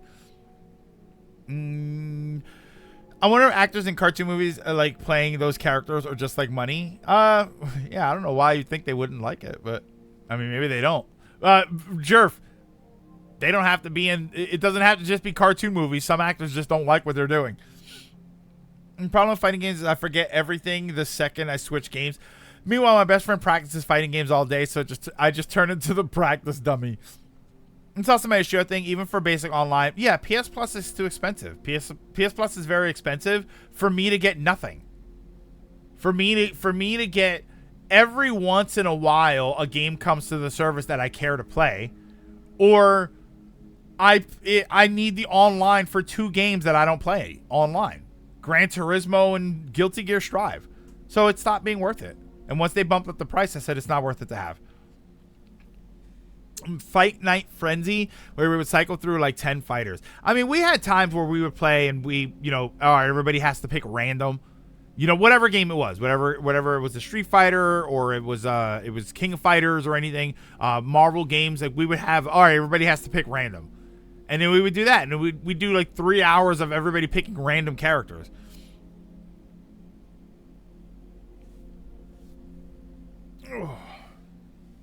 That's why I play multiplayer online for free on PC. I stopped with console online subscription. See, the Nintendo one I think actually works because I like the games in the service. That's the thing, is I like the NSO stuff. The GBA and the N64, but I like the Genesis games. Like, I like a lot of that stuff. And then you do get some other benefits. I do like, and obviously I like the online. I play the online games on the Switch a lot more. So, and it's so much cheaper. It's $50 for the year to get everything. It's so much cheaper. Yeah, NSO, and that's what Nintendo does so well. NSO is the exception. All right, well, we're staring at this thing. Do I want to play anything? Do I feel like playing anything? Oh, poor Exo Primal. Gravity Rush. These didn't, this was just a demo. This was just a demo. Were these on sale? I think the Gravity Rush games were on sale. I mean, if anything's going to make me sick, it's going to be Gravity Rush, to be honest with you. Poor Roller Champions. I'm guessing that's still getting updates, but I'm not really sure. Yeah, it shouldn't be the exception. If I'm on Basic Switch Online, I could spend $20, and that's not counting that Nintendo is the only company that offers a family plan, so I still spend $10 to $20 and get money from my friends to pay for the rest of it. Speaking of fighting games, has anyone found out how to fight, unlock, and play Rare Akuma? I'll post a video here, but I'm not sure I can do that. It's on YouTube. You can do it in the Discord. Vertigo. Yeah, Kia. The reason we're not playing Tony Hawk right now is because it was starting to make me a little sick. So I had to stop playing it. But yeah, switching to Gravity Rush is probably not going to make things any better. It's weird that these games get a playable version. No. I still can't believe Sony and Microsoft don't have a family plan. I mean, I can't believe that they charge as much money as they do. That's insane that they charge so much money for those services. And you don't really get anything. Guilty Gear's title merges with the Red. Oh, Ulti Ear. Dude, there's Jerv, there's a seafood place that I've seen that I used to always see, and I always thought it was called the Raw House. The RA House. And I always thought that's what it was, and I thought, what the hell does that mean? What the hell is the Raw House? I realized one day that I only ever saw it at night. And the C and the B, because they're supposed to be crab claws, they're red, but they're not lit up on the sign. So it's the Crab House. But I only ever saw it at night, and the C and the B don't light up. And the other letters in the sign have lights, so they would light up, and all I would ever see is the Raw House. I was like, what the hell is the Raw House? And yeah, it's the Crab House. Castlevania? Yeah, maybe we can play some Castlevania. Yeah, let's play some Castlevania. Yeah, let me switch this here. We'll just go to retro.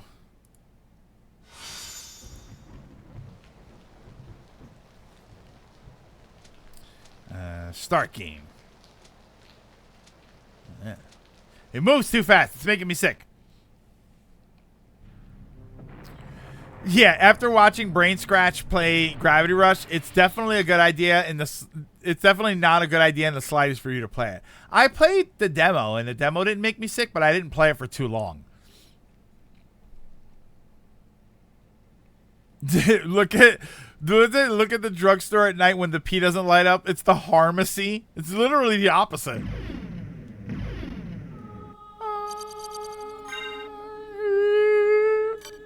I have a lot of files. I can't tell which one is lit up. Oh, that one's right at the beginning. What is it? X-X exclamation mark V thing Q. X-X exclamation mark V. Cute. Gravity Rush has an advantage of not suddenly shifting the camera, which helps. Yeah, Gravity Rush, you can sort of stabilize it a little bit. It moves around when you want it to move around, and then there's a lot of parts of Gravity Rush that it's not moving around.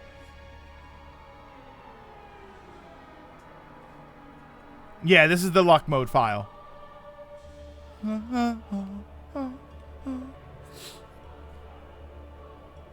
Yeah, I played the demo, and the demo didn't really make me sick. It's more once you get going, it's very fast. You get going very fast. That's the problem. I played the demo, and the demo isn't late into the game, obviously. So maybe late into the game when you have a lot more movement, then it probably would make me a little sick. I mean, I don't know if I would say that it ever got me sick, but there were moments of the game where I had to sort of stop and say, all right, hold on a second here, because my brain is starting to hurt. Portal 2 had a few moments where I'd move through the portal, and then all of a sudden the whole world would spin around, and I would be left standing there thinking, all right, I have to sort of stabilize myself here. Hold on. You know, like, definitely cause vertigo. First-person Hawkeye movie where he chases down Bullseye. I mean, what the hell was that game? Mirror's Edge. Never gonna happen.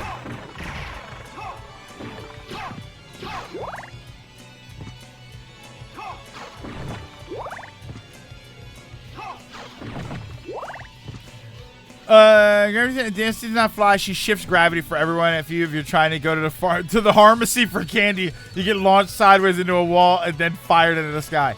What I mean more is you shift gravity. You keep going in that one direction. You do reach max velocity, and Cat gets zooming. Local car place near me called Double Thunder, which once the dub part was broken, it would lay thunder. I mean, that's kind of cool. Yeah, Mirror's Edge is a game I hated even back in the day. Dracula, die now and leave this world. You'll never belong. Boo. Oh, but It is not by my hand that I'm once again given flesh. I was called to life by humans who wish to pay me You're tribute. a thief. Yeah, You steal men's souls die, for monster. Oh freedom. yeah, right. Freedom is always sacrificed to faith, good hunter. Or are you truly here by choice? All I'm here for is you. To hell with your Rondo of heresy. Blood. He's playing Nothing something but a much blight better. on mankind. Ha! Mankind. A cesspit of hatred and lies. What is a man? Fight for them. A miserable little pile of secrets. Sins.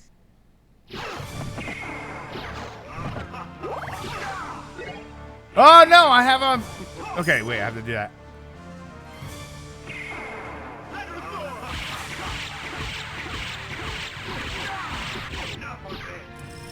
Grant me power! Come on!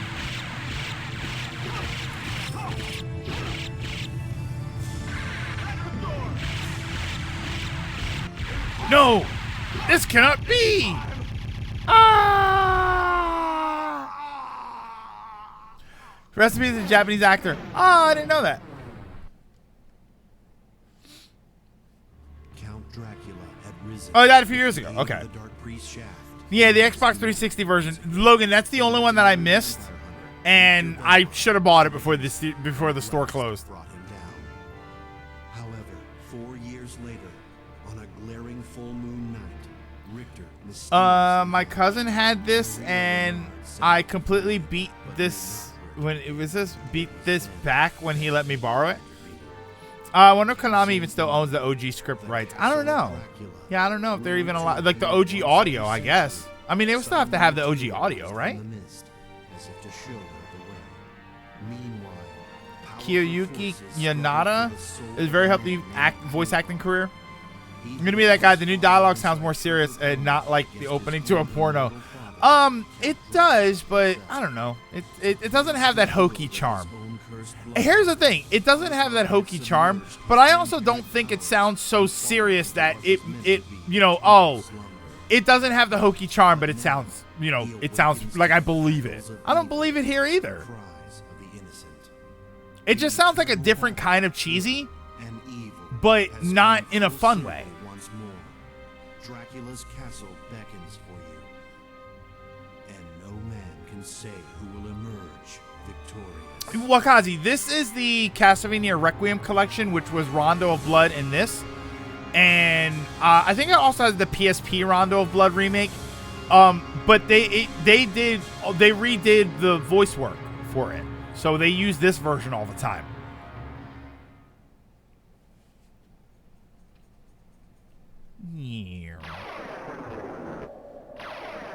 It's like comparing Adam West Yeah, it's like comparing Adam West Batman to Batman and Robin.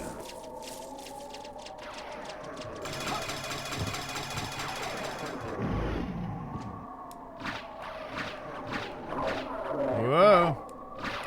Do I not have... Oh, I don't have enough... Because of the luck code, I don't have enough magic to do the sword ability. That's funny. Look at how fast you can't run.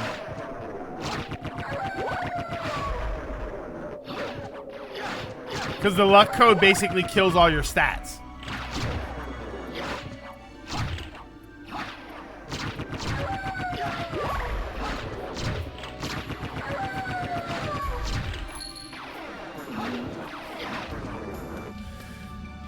What is this?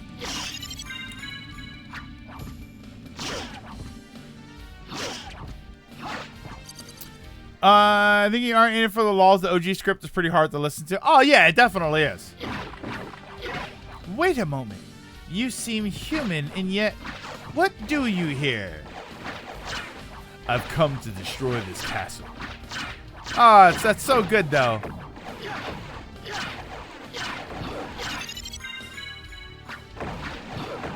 Whoa. You know what sucks? I also, since I haven't had Netflix, I haven't finished the Castlevania series.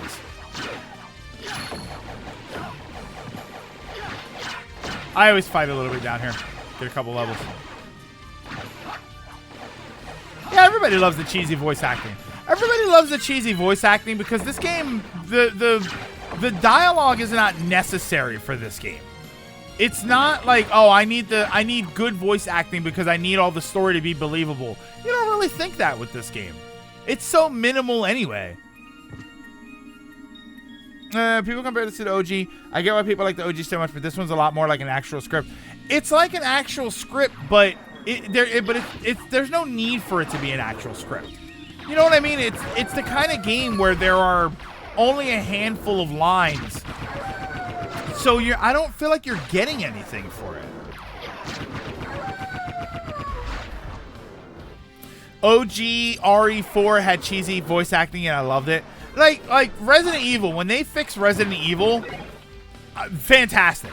That's a very story-driven game. There's a ton of cutscenes and dialogue and story. Like that, it's necessary. This was a few lines here and there. If the actual full...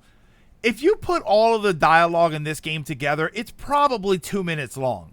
So just leave it cheesy. You know what I mean? You can still buy the Castlevania 360 version. You just have to go to the Xbox Store official website. Really? Taking the cheese out lessens the impact the game had a core problem. No, I don't think the game had a core problem, Dragoon. I just think that this is a game that didn't have a lot of that to begin with. So I don't think was ever necessarily a problem. That's like saying there isn't a lot of dialogue, like Metroid stinks because there isn't a lot of dialogue in it. I just think that was something that was there in a limited capacity. So altering it to make it more professional doesn't add anything to the game. There wasn't enough dialogue in this game for you to make good voice lines, and then all of a sudden the game is elevated completely. There's just not enough there. It'd be like a game where there was 10 seconds of dialogue and you re-record it so that it sounds more professional. But it's 10 seconds of the game. So it doesn't really do anything. Like if you got professional voice actors, right? Like and I'm not saying the people that did this aren't professional, but let's say you got famous voice actors, right? Celebrity voice acting star power, and they did the voice lines for this game. Would that really add that much more to the experience? It's maybe 2 minutes of dialogue total in the whole game. How much more would that add to the experience? Not much. So I figure, just leave it cheesy. And that's one thing we do consider this the lesser version because it doesn't have that cheesy dialogue. But again, I when I say that I think it's the lesser version for the dialogue, I don't mean that the game is terrible in any way whatsoever. This is more just I prefer the original, and it is kind of like, oh man, I like the joke. It's like Metroid Prime 1. Metroid Prime 1. In Metroid Prime 1, there is the sequence where Samus defeats the Phazon rock monster. And it falls on her. So then when she gets up, she's like writhing in pain because she's got Phazon poisoning. And then she gets up and she's like writhing, and then she kind of does the cool pose. It's so cool when that happens. And then was it in the Wii version? They took that out. Immediately, I think the GameCube version is better. It's one tiny little thing, but they changed it, and it makes me think, oh, come on, man. You couldn't have left that one little thing in there? It doesn't mean anything about the overall rest of the game. It just means you took out this one thing, and it's like, it's such a small thing. Why didn't you just leave it? That's what I feel about the dialogue. I don't feel like cleaning up the dialogue in this adds anything significant to the game. So I'd rather just play the original one. Now, graphically, if you would have cleaned up the graphics, if you would have made this like a crazy HD 2D game, I would obviously say it's. And I still think this is the better. I mean, this is the better game just because it's more accessible. GameCube version also has the freeze. Yeah, like the freezing effect for the ice beam on the cannon. Like all of that stuff is much cooler than not having it there. So, but it doesn't change anything. It doesn't elevate the game in a particular way. But that's the general consensus. It's the general consensus, but to me, it's the general consensus in the sense that this game is a 9.5 and the other version is a 9.8, right? It's the consensus that it's better, but it's like saying someone who has $1.25 is richer than somebody who has $1. It's not really significant. No, and that's the problem, Sims. This game no version adds any of the stuff from the Saturn game. I think that's way more important. No version adds any of the stuff from the Saturn game. They made a full game out of the Dead by Daylight DLC. Oh, wait. So hold on. So this is a big thing right here. So this room right here, this is where you talk to Death, and Death takes all of your stuff. So there used to be a really complicated trick that you needed to do here where you had to have the luck code, you had to turn off, you have to unequip certain items in your inventory, and you had to take a hit from the dog here, and then what would happen is you would get launched backwards into another room. They I don't know if they did it intentionally, but they simplified it in this. Oh, wait, I missed it. Oh, it's not simplified. I missed it. All right, we got to do it the regular way anyway. So, I don't know why it didn't work there. I was mashing a button. They made it so that when you walk into the room, you just dash out of the room and it cancels all of this. I don't know why it didn't work there, but Aside, old man. Death took all your stuff and Luigi's soul.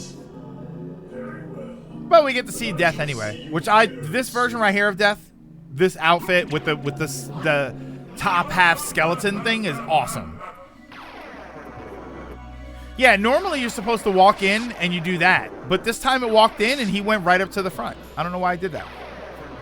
Did I see the trailer? No, I saw a picture for it. I saw that it was coming, but hearing you and Johnny talk about this game is interesting. The only time I hated cheesiness to Metroid Other M, but that's because it clashed horribly. Yeah, like Other M, that's a very story-intensive game. You don't want a whole cheesy game. I'd argue the updated dialogue helps to stay more relevant as time goes on. Because to be fair, we see with the more modern audiences, the kind of dialogue looks worse as time goes on and we're removed from the game. I don't know. But I like Dragoon, what you're saying is correct, but I don't think there was enough of it to matter. That's the thing. This isn't Resident Evil 1, where Resident Evil 1 was a cheesy B-movie horror game and you needed to clean it all up. Like I said, There was maybe 2 minutes of voice work in this game total. So cleaning it up, I don't think it adds anything to the game. I don't think it does anything. It would be like a game that is pretty standard and you know those games, you know how they always add like one silly room to a game? Like sometimes they'll add the developer's room where it has a bunch of goofy characters and stuff. Chrono Trigger does that. I think Chrono Trigger has like a developer's area. If you took that out of the game, it technically makes the game more serious. But does that really add anything to the game? A lot of people care about the game's story. Care about the game's story. I mean, about the cutscenes though? I don't know. I would definitely, we'll agree to disagree on that, but I care about the story in the sense that I care about what happens, but I don't care about it in the sense of I need the cutscenes to be serious. Like, I never played the original game and said, God, I really hope they make a serious version of these cutscenes. I mean, it's hard to even call them cutscenes, really. I never really cared. I understand what's going on. Alucard's awoke because Dracula was woken up. Richter's in here. Maria's in here looking for them. That's it. I don't need it to be this serious presentation where they tell me all of these story elements. It's a very simple story. Alucard is woke. Yeah, there we go. Yeah, it's gonna just come down to opinion, but I just don't think it adds anything. Yeah, we're on the same side of the debate. It's just different opinions on how much it matters. Yeah, I just don't think it matters.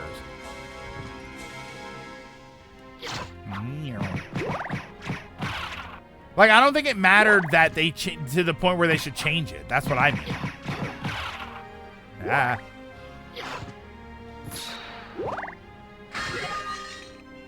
The fact that you haven't died in luck mode? No, this luck mode's pretty easy. You just gotta be careful. Whoa. Which I'm not right there. I mean, I'm about to die, but... Here. I just really miss a lot of the Saturn stuff, to be honest with you.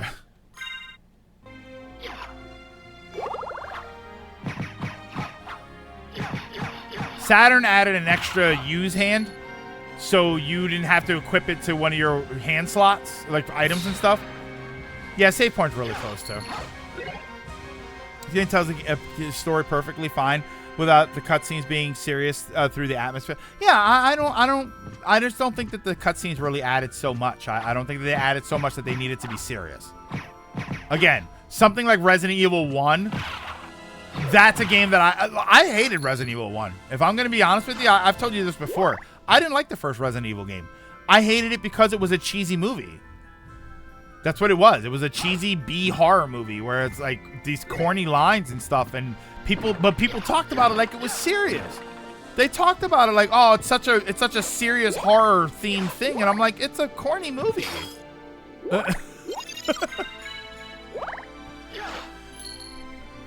Especially with all the games, a resurgence and rekindled love of cringy VA stuff we grew up. We enjoy the cheese. So yeah, so when you enjoy the cheese, taking the cheese away, you took the cheese away and you didn't replace it with anything interesting.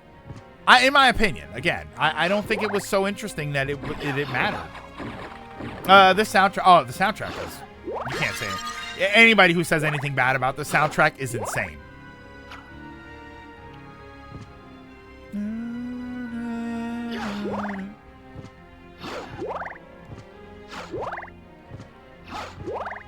Now, Circle Pokemon XY, trying to be serious. I knew that. XY trying to be serious about super weapon in the field of green blankness. Just kind of undid the serious tone once you look at the scene. I mean, I had the sun and moon problem where you're trying to tell me a story and you want me to care about these things, and then your character just has this goofy look on his face the whole time.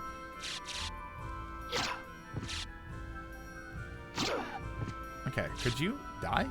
There you People are starting to put more value on these cringy voice acting due to nostalgia bias. I mean, there's definitely a nostalgia bias. Absolutely. I'm not even going to act like there's not.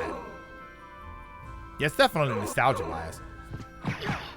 I don't know. I think it's nostalgia bias, but I do think there's also the idea that I don't think it was as bad as people thought. Or I don't think it was as important as people thought. Because I think that's a big issue that comes up with a lot of this stuff. Where it's like, oh, we like the cheesy voice acting. I think you just realize that it's not really that important. That it wasn't really that much of an issue. And I just said about Resident Evil 1 how I felt about it. That could probably be the same thing about Resident Evil 1. You know, where I don't like the game because of that, but it's probably not even that important. Oh, wait, hold on. But SA2 is a bad game, isn't it? I mean, yes. Confession time. Never beaten RE games before RE4. I never got through 1 to CV because, well, I'm Finnish. Wait. Wasn't great with puzzles in my younger years. I didn't learn to read English till I was 4. RE, I didn't really play. I played Resident Evil 1, the GameCube remake. I played 4 on the Wii. And then that was really it. I wasn't paying attention there. I didn't really play more of them until streaming. Until I played 7 here, and we played 2 here.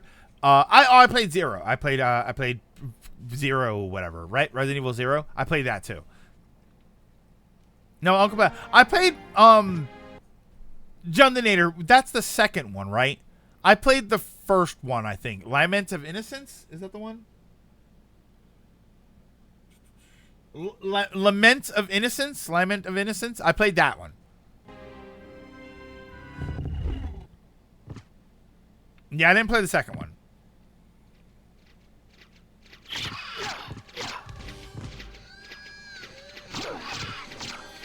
Ah, damn it. I can never get the fourth hit.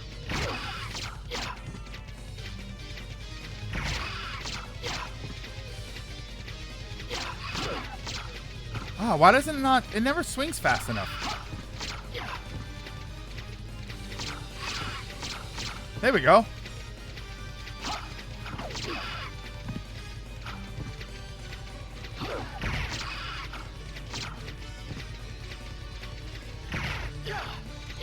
Whoa. Okay. Come on.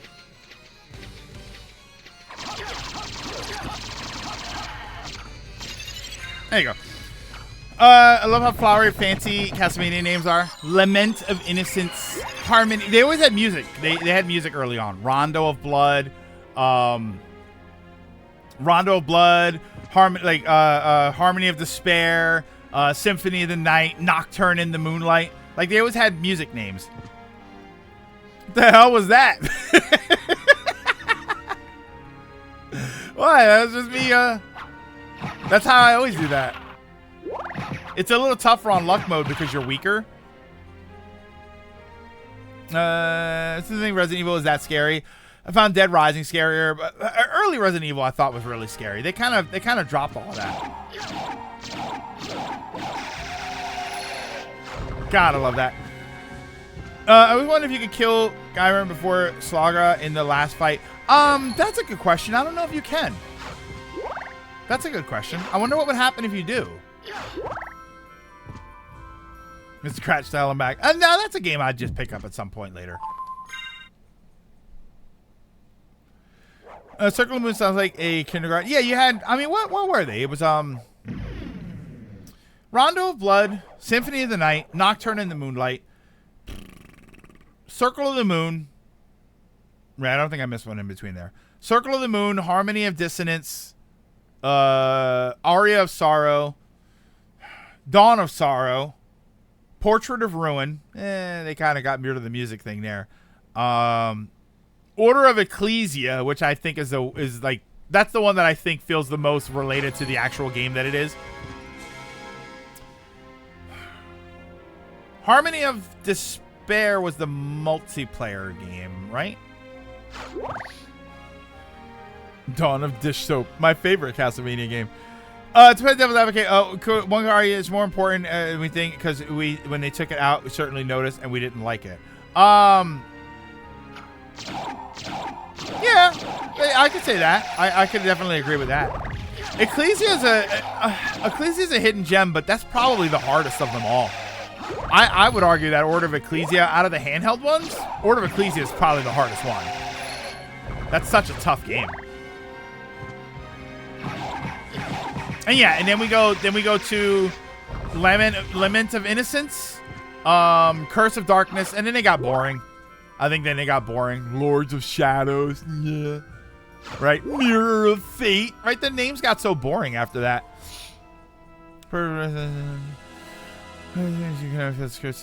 Yeah, I don't know. I think that they probably changed it just because they had to separate it from the original game. Like, I feel like that's more important. I feel like that was more important to them. Notice, because now this is the version that they sell you on everything. Yeah, the names after got real boring.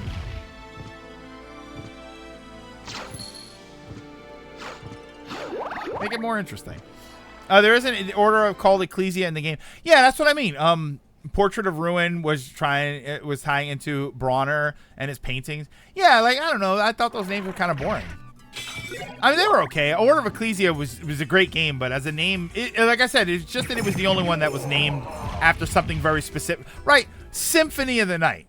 It's not like I'm trying to stop some evil symphony from making some sort of deadly performance in the game, right? Symphony of the Night's just a very flowery name that has nothing to do with the actual game. And all of the names were kind of like that. And Portrait of Ruin, you could kind of argue it, right?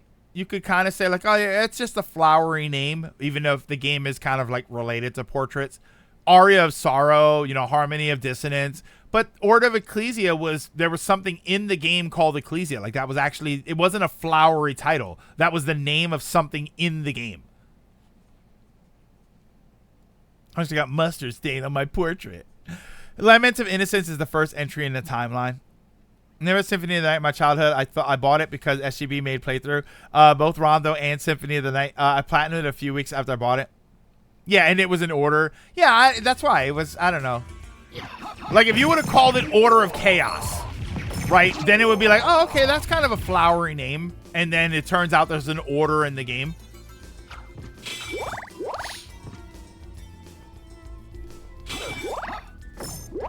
No, you missed. This is showing this release being on side to Sony because they came out with the collection release. I mean, there's a reason for it, but it is still the reason. Hornet Distance was meant to reference Maxine's shattered psyche, technically. So thank you. No problem. Finish. I love introducing people to this game. I think this is a game that I do think this is a staple game. I do think this is a game that if you like this type of game, you have to play this. And I think it still holds up. I would very much argue that this game still very much holds up.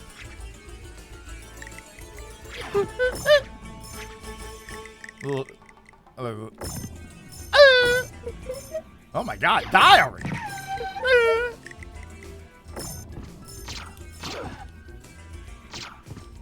Oh, they're so strong.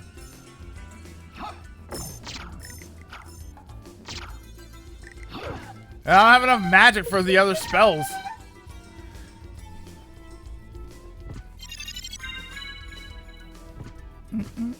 I prefer Ritual of the Night. Which one was Ritual of the Night? That wasn't a game, was it? Musical stuff in the titles makes sense for the series being music. No. I like the music names. I'm saying that I like the music names. I'm just saying the Order of Ecclesia was the one that kind of stands out to me because that's the only one that the name has something to do with what's happening in the game. There's in the game there's an Order of Ecclesia.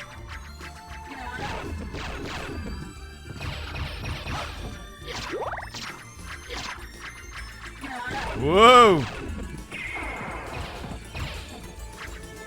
Uh-oh, that's gonna get me killed.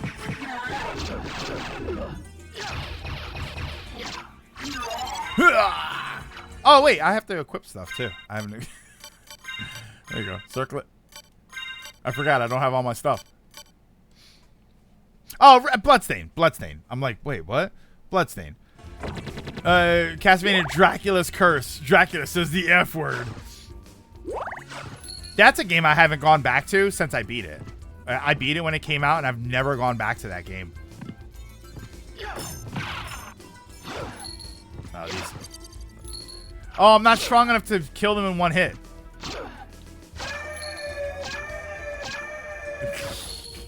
I love the noise they make. Oh, wait. Oh, I don't have enough magic. Ah.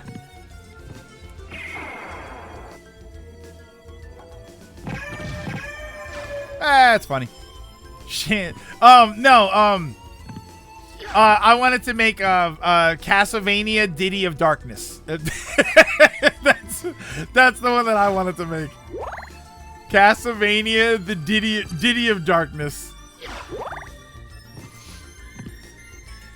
All the monsters have great death cry. Oh, God, I love so much about this game.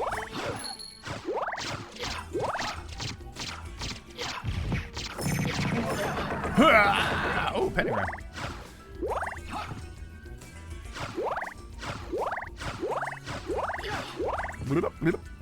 Apparently the PSP script is a hybrid of the Japanese script and the OG English. Yeah, I always just, to be honest, Dragoon, I always just assumed that the OG script for the PlayStation was just a bad translation. Like, I don't think anybody thought that he was supposed to say some of those things. And it's not really, to be fair, it's not really the script. It's the performance of the game. It's the voice acting performance, right? Die, monster. You don't belong in this world. That's a fine line. You know, maybe the die monster is a little hokey, but it's not the dialogue. It's the die monster. You don't belong in this world. It was not by my hand that I'm once again given flesh. Like, all of that sounds fine. It's the performance of it all that's wacky. This version of Symphony of the Night House has a hidden song. Yeah, this does. When you let the fairy sit with you for a while. Here's the enemy that made you buy this game in the first place. I love him. I love him.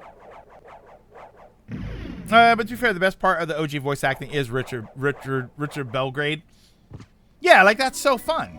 It's so much fun when it's like that. But yeah, the dialogue itself, like, as far as like what was said, nah, it was fine. It was hokey.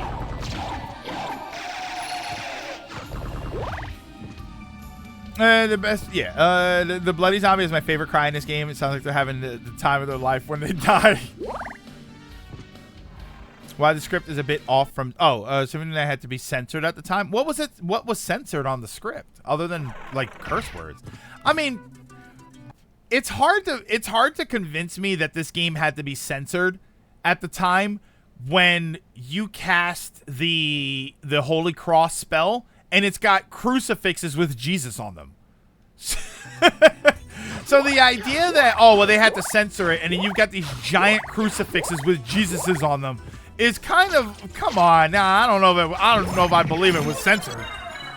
Oh, the nudity, the succubus nudity. Yeah, you're right about that. I mean, but that's just one image. They do keep the old lines for Harmony of Despair. Oh, like Richter and his new actor did say the whole die monster bit.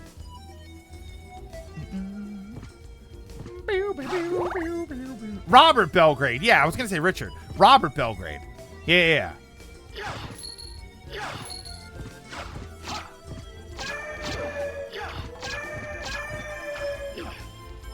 Move. Did I ever? I didn't get that right. Oh, no, I didn't mean to do that.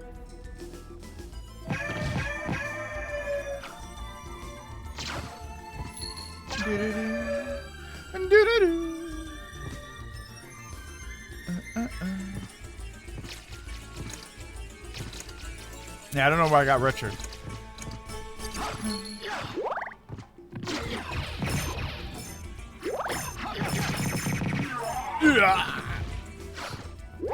City State script probably overcorrects too much because Konami is weird. Yeah, that's why the script, the script itself is fine. It's just the performance. The performance was hokey. And I think that's kind of my issue, is that it's not the script, it's just the performance. Like you could have read the entire script the same way. I mean, you know, all 2 minutes of it, and and just performed it better, and you would have been fine. Plus, I do think that they kept the Bible line in here, right? They kept the Matthew 16:26, I believe. Did they keep that in here?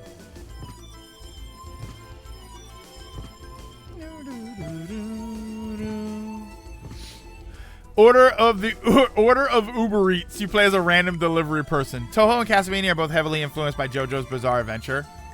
Whoa, whoa. Did I get a better sword? I think I still have the same one, right? Yeah. Oh wait, the Basilard. I can do that. Then they could have. I think they should have included everything from the Saturn, including the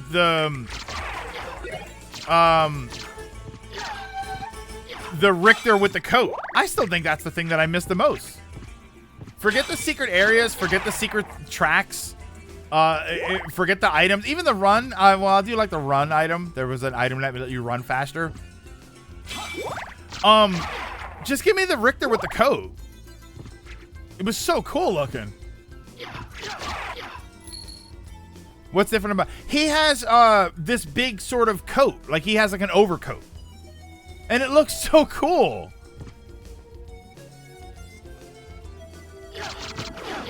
Take that, end table.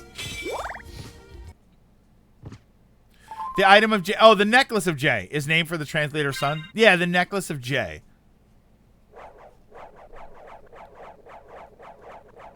It's not by will on summer 4th delivery app. You say exact dues upon this world. 47.20, no card.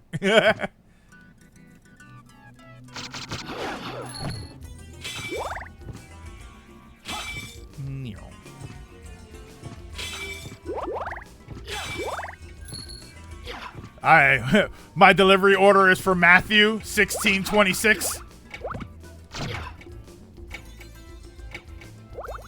Come here. Oh, wait. Oh, that's a two-hand. That's a two-hand sword.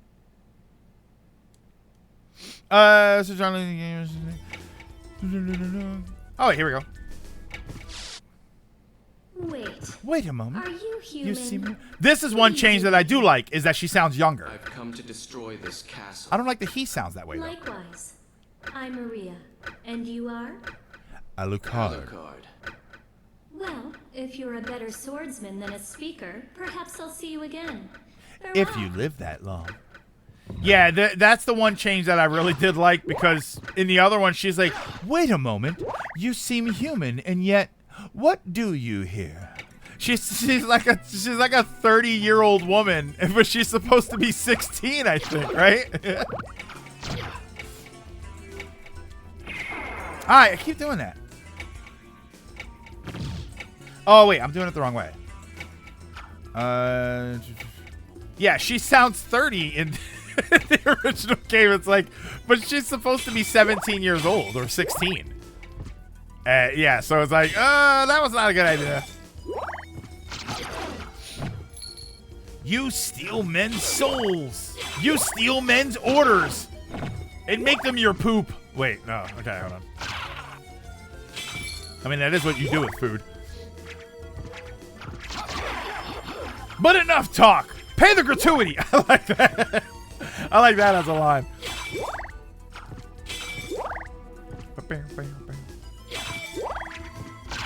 Hold on. I might not have enough. Right? I got the summon, the single one. Oh, come on, you don't hit him.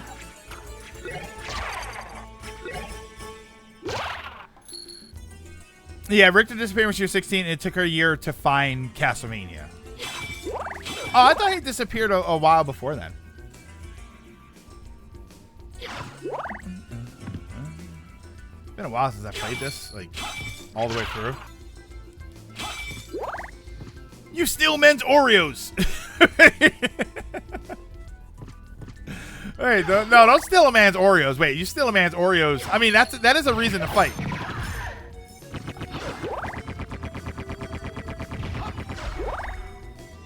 I like these deaths. Oreo cereal. It's been forever. I don't think they make that anymore. Now this is a sound I like. Killing these things. I like this.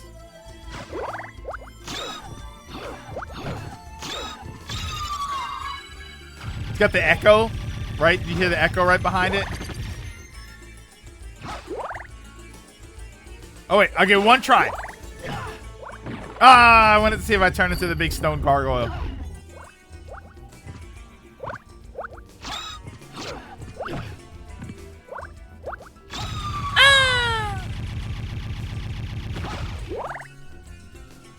Oh, when you meet Maria after the hippogriff boss, she said it's been a year. Does she? Impressive. Yeah, I'm trying to remember her voice lines. Impressive. You're very strong. What is it you want? You didn't come here to tell me that. Do you know the name Richter Belmont? Of the Belmont clan? Of course, but I might be remembering the PlayStation one. I don't remember if she says a year. He disappeared. I thought she said he disappeared some time ago. I don't remember if she says a year. Also, I know while I know most playing don't get it due to map completion, I like the true ending. Yeah, I mean the endings in this game aren't really elaborate, so he disappeared about a year ago. Does he say that? Does she say that in the original?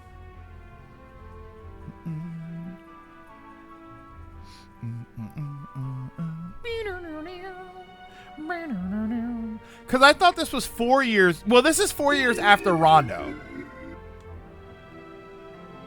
This, I think the whole thing is 4 years after Rondo. There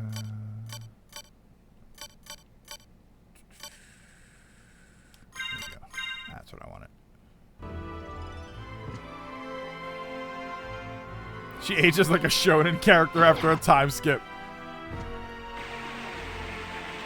I don't think the writers paid attention to that. 5 years after Rondo. Oh, 4 years after Rondo was when everything started, and then a year from... Oh, no! Oh, I wasn't paying attention. How are you meant to know you can do that? You're not. Oh, I was not paying... I was looking at chat. I literally looked away from the screen. That's funny. Yeah, I don't know, Jundinator, I don't know how you're supposed to know half of the secrets in this game. Some of the secrets in this game are insane that you have to do. There's one in the upside down castle where you have to go into the hallway at the beginning of the game. Remember I don't know if you remember in the very beginning, there's like a stone wall that you break into and then you walk through it and then you break through it again on the other side. You have to go into that tunnel as the wolf and then come out as the bat, or vice versa, and that opens a secret wall near you. There's nothing to tell you that that's what you're supposed to do. No, I got killed by a Medusa. Here, select file. Let me see if I find one of the catacombs. I keep these are save files that I keep right near bosses that I like. Castle Keep Maria, outer play, Black Marble. That's the one I was just playing.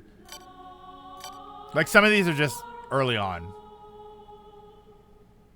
144. I didn't even clear the map that much. Did I do a full like map clear? I don't even have a big map cleared version on this. Yeah, we'll probably call it there, but I see that for Devil May Cry. I would say, yeah, I have. Let me see. It should be. I can never tell which one is highlighted. This one is in front of Granfaloon, the Legion Ball of Bodies, and this one is in front of.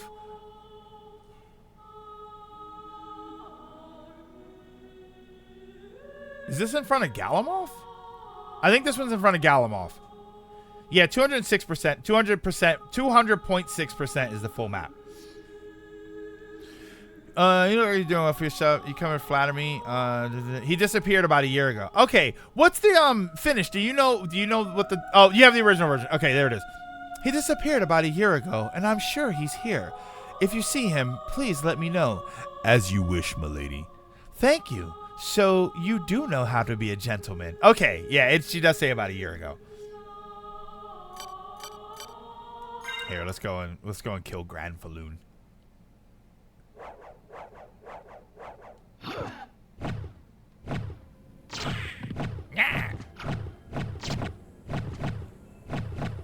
But mother, no, please, no.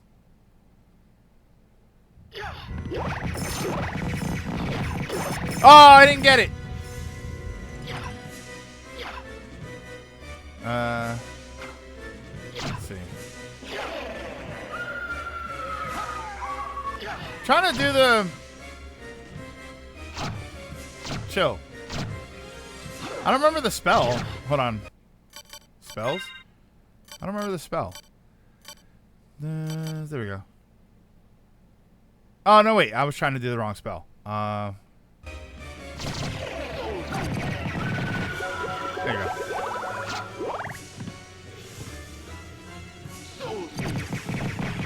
Soul Steel! Legion. So this is, they call it Legion after, but in this game for some reason it was called Granfaloon. But I think this is the first game that ever had it.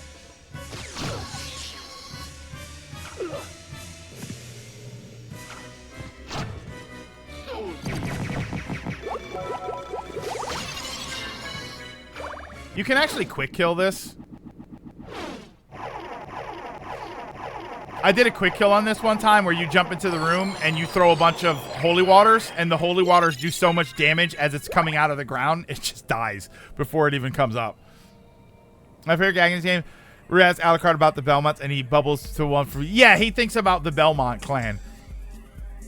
What are we playing? We're just tinkering around. Just tinkering around a little bit. Yeah, let me see if I... Hold on, I'm going to try again. I'll try one more time, see if I can do that. I have it on... I know on my... I made a clip of it, and it's on my YouTube channel, where I do the quick kill. And I mean, it's. I think there's actually a quicker quick kill. Like speedrunners, I think, do a quicker version. I just thought it was funny.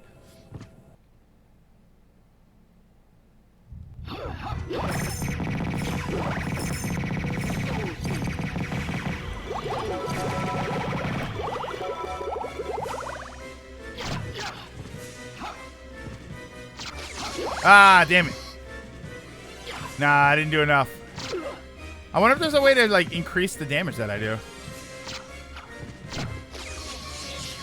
Yeah, he thinks about Trevor specifically. Here, we'll try one more time. I'm kind of curious to see if I can get that done. I wonder how I was able to do that before. Oh, yeah, we were playing Tony Hawk, but it was making me sick. Why are they naked? Well, they're just corpses. They're just corpses. I like that boss. I have an affinity for that kind of monster. For that sort of collection of corpses monster. I love those. Why do you keep destroying spaghetti meatballs? It's the best part of the spaghetti. Okay, now I want pasta. Yeah, they're just corpses. It wraps itself in corpses to protect itself.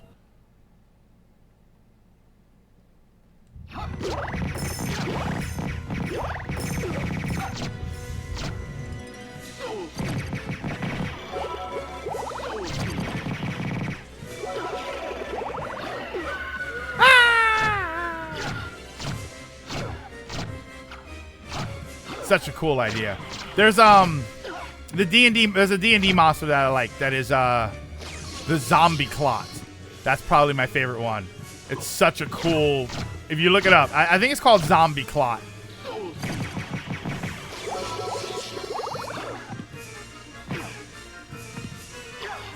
Oh, wait, I should have been doing that, I think.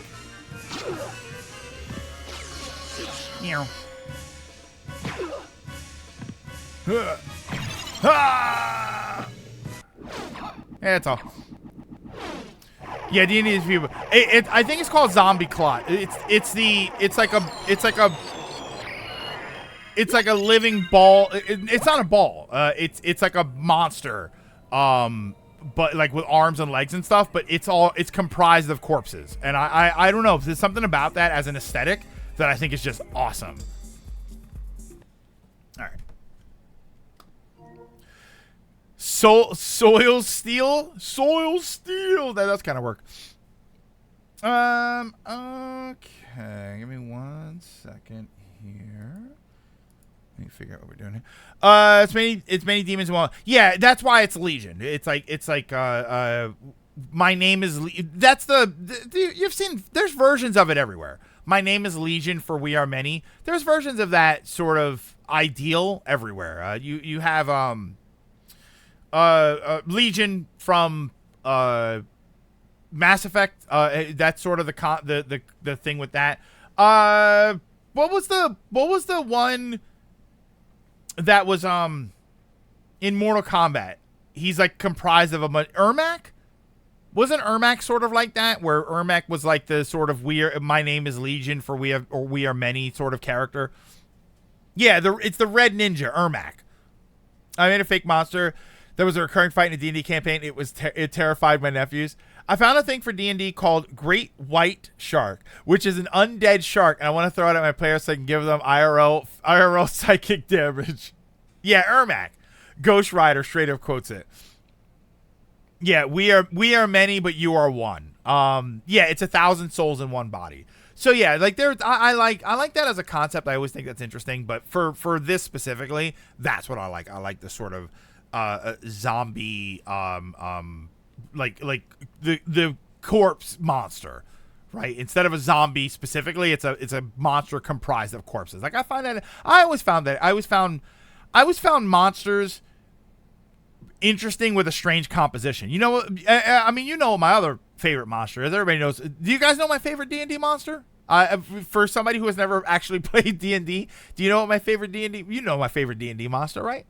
Anybody? And it's not the Mimic. It's not the Mimic. Although mimics I always find interesting, because mimics don't always have to be treasure chests, right? Why are they always treasure chests? Not the Beholder. The gelatinous cube. I find the gelatinous cube to be a fascinating creature. It is just a giant. Somehow it's gelatinous, but it's cube shaped, and it just devours you, right? And every time you see it, it's got like the skeleton sort of inside, and I don't know. I love it as a creature concept. I think it's awesome. Like a mummy selling Fruity Pebbles. Kia. There was already a Fruity Yummy Mummy. He was one of the monster cereal characters. He was named Fruity Yummy Mummy. The reception will tell them about how the monster arrived somewhere they were at before. It describes the carnage it left behind as it pursued. Oh, that's pretty cool. Yes, I'm a fan of Jello. I mean, there's always room for Jello. You know, there's nothing wrong with that. Though I'm a fan of Jello pudding more than I'm a fan of anything else. Oh yeah, you were referring to. Okay, there we go. Yeah, we got the fruity Yummy Mummy. There was Count Chocula. You had Frankenberry. You had Boo Berry. You had Fruity Yummy Mummy. You had the Fruit Brute, and there might have been one more. It was Fruity Yummy Mummy, and then the Fruit Brute was first, and like years ago, and then it was Fruity Yummy Mummy, and then I think they got rid of the mummy and they brought back Fruit Brute, who was a werewolf. Never had Jello. Jello's finish. Jello is a surprisingly it's such a cliched snack, but it's so delicious.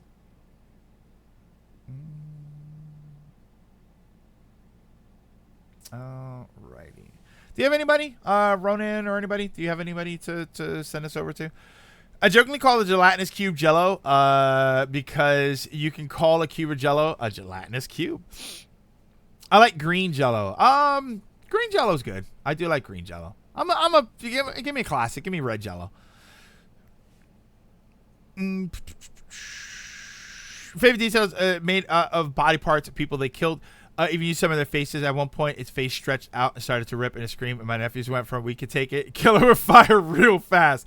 Not on my end. Yeah, I don't think there's any. I don't have anybody that I want to send you to. I've been sending you to Andy and 8-Bit Drummer. So I was just gonna send you somewhere else.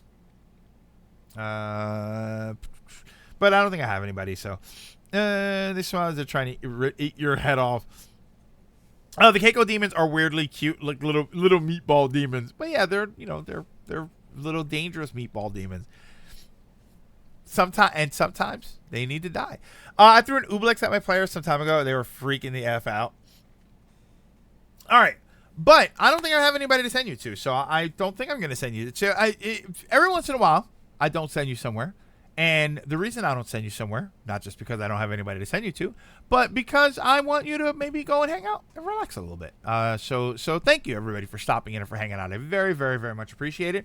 And that's great that, okay, so we didn't have any more of stream dips, so I'm pretty happy for that. Also, no ads. It didn't run any ads, right? We didn't get interrupted with ads or anything. So you got ads when you showed up, right?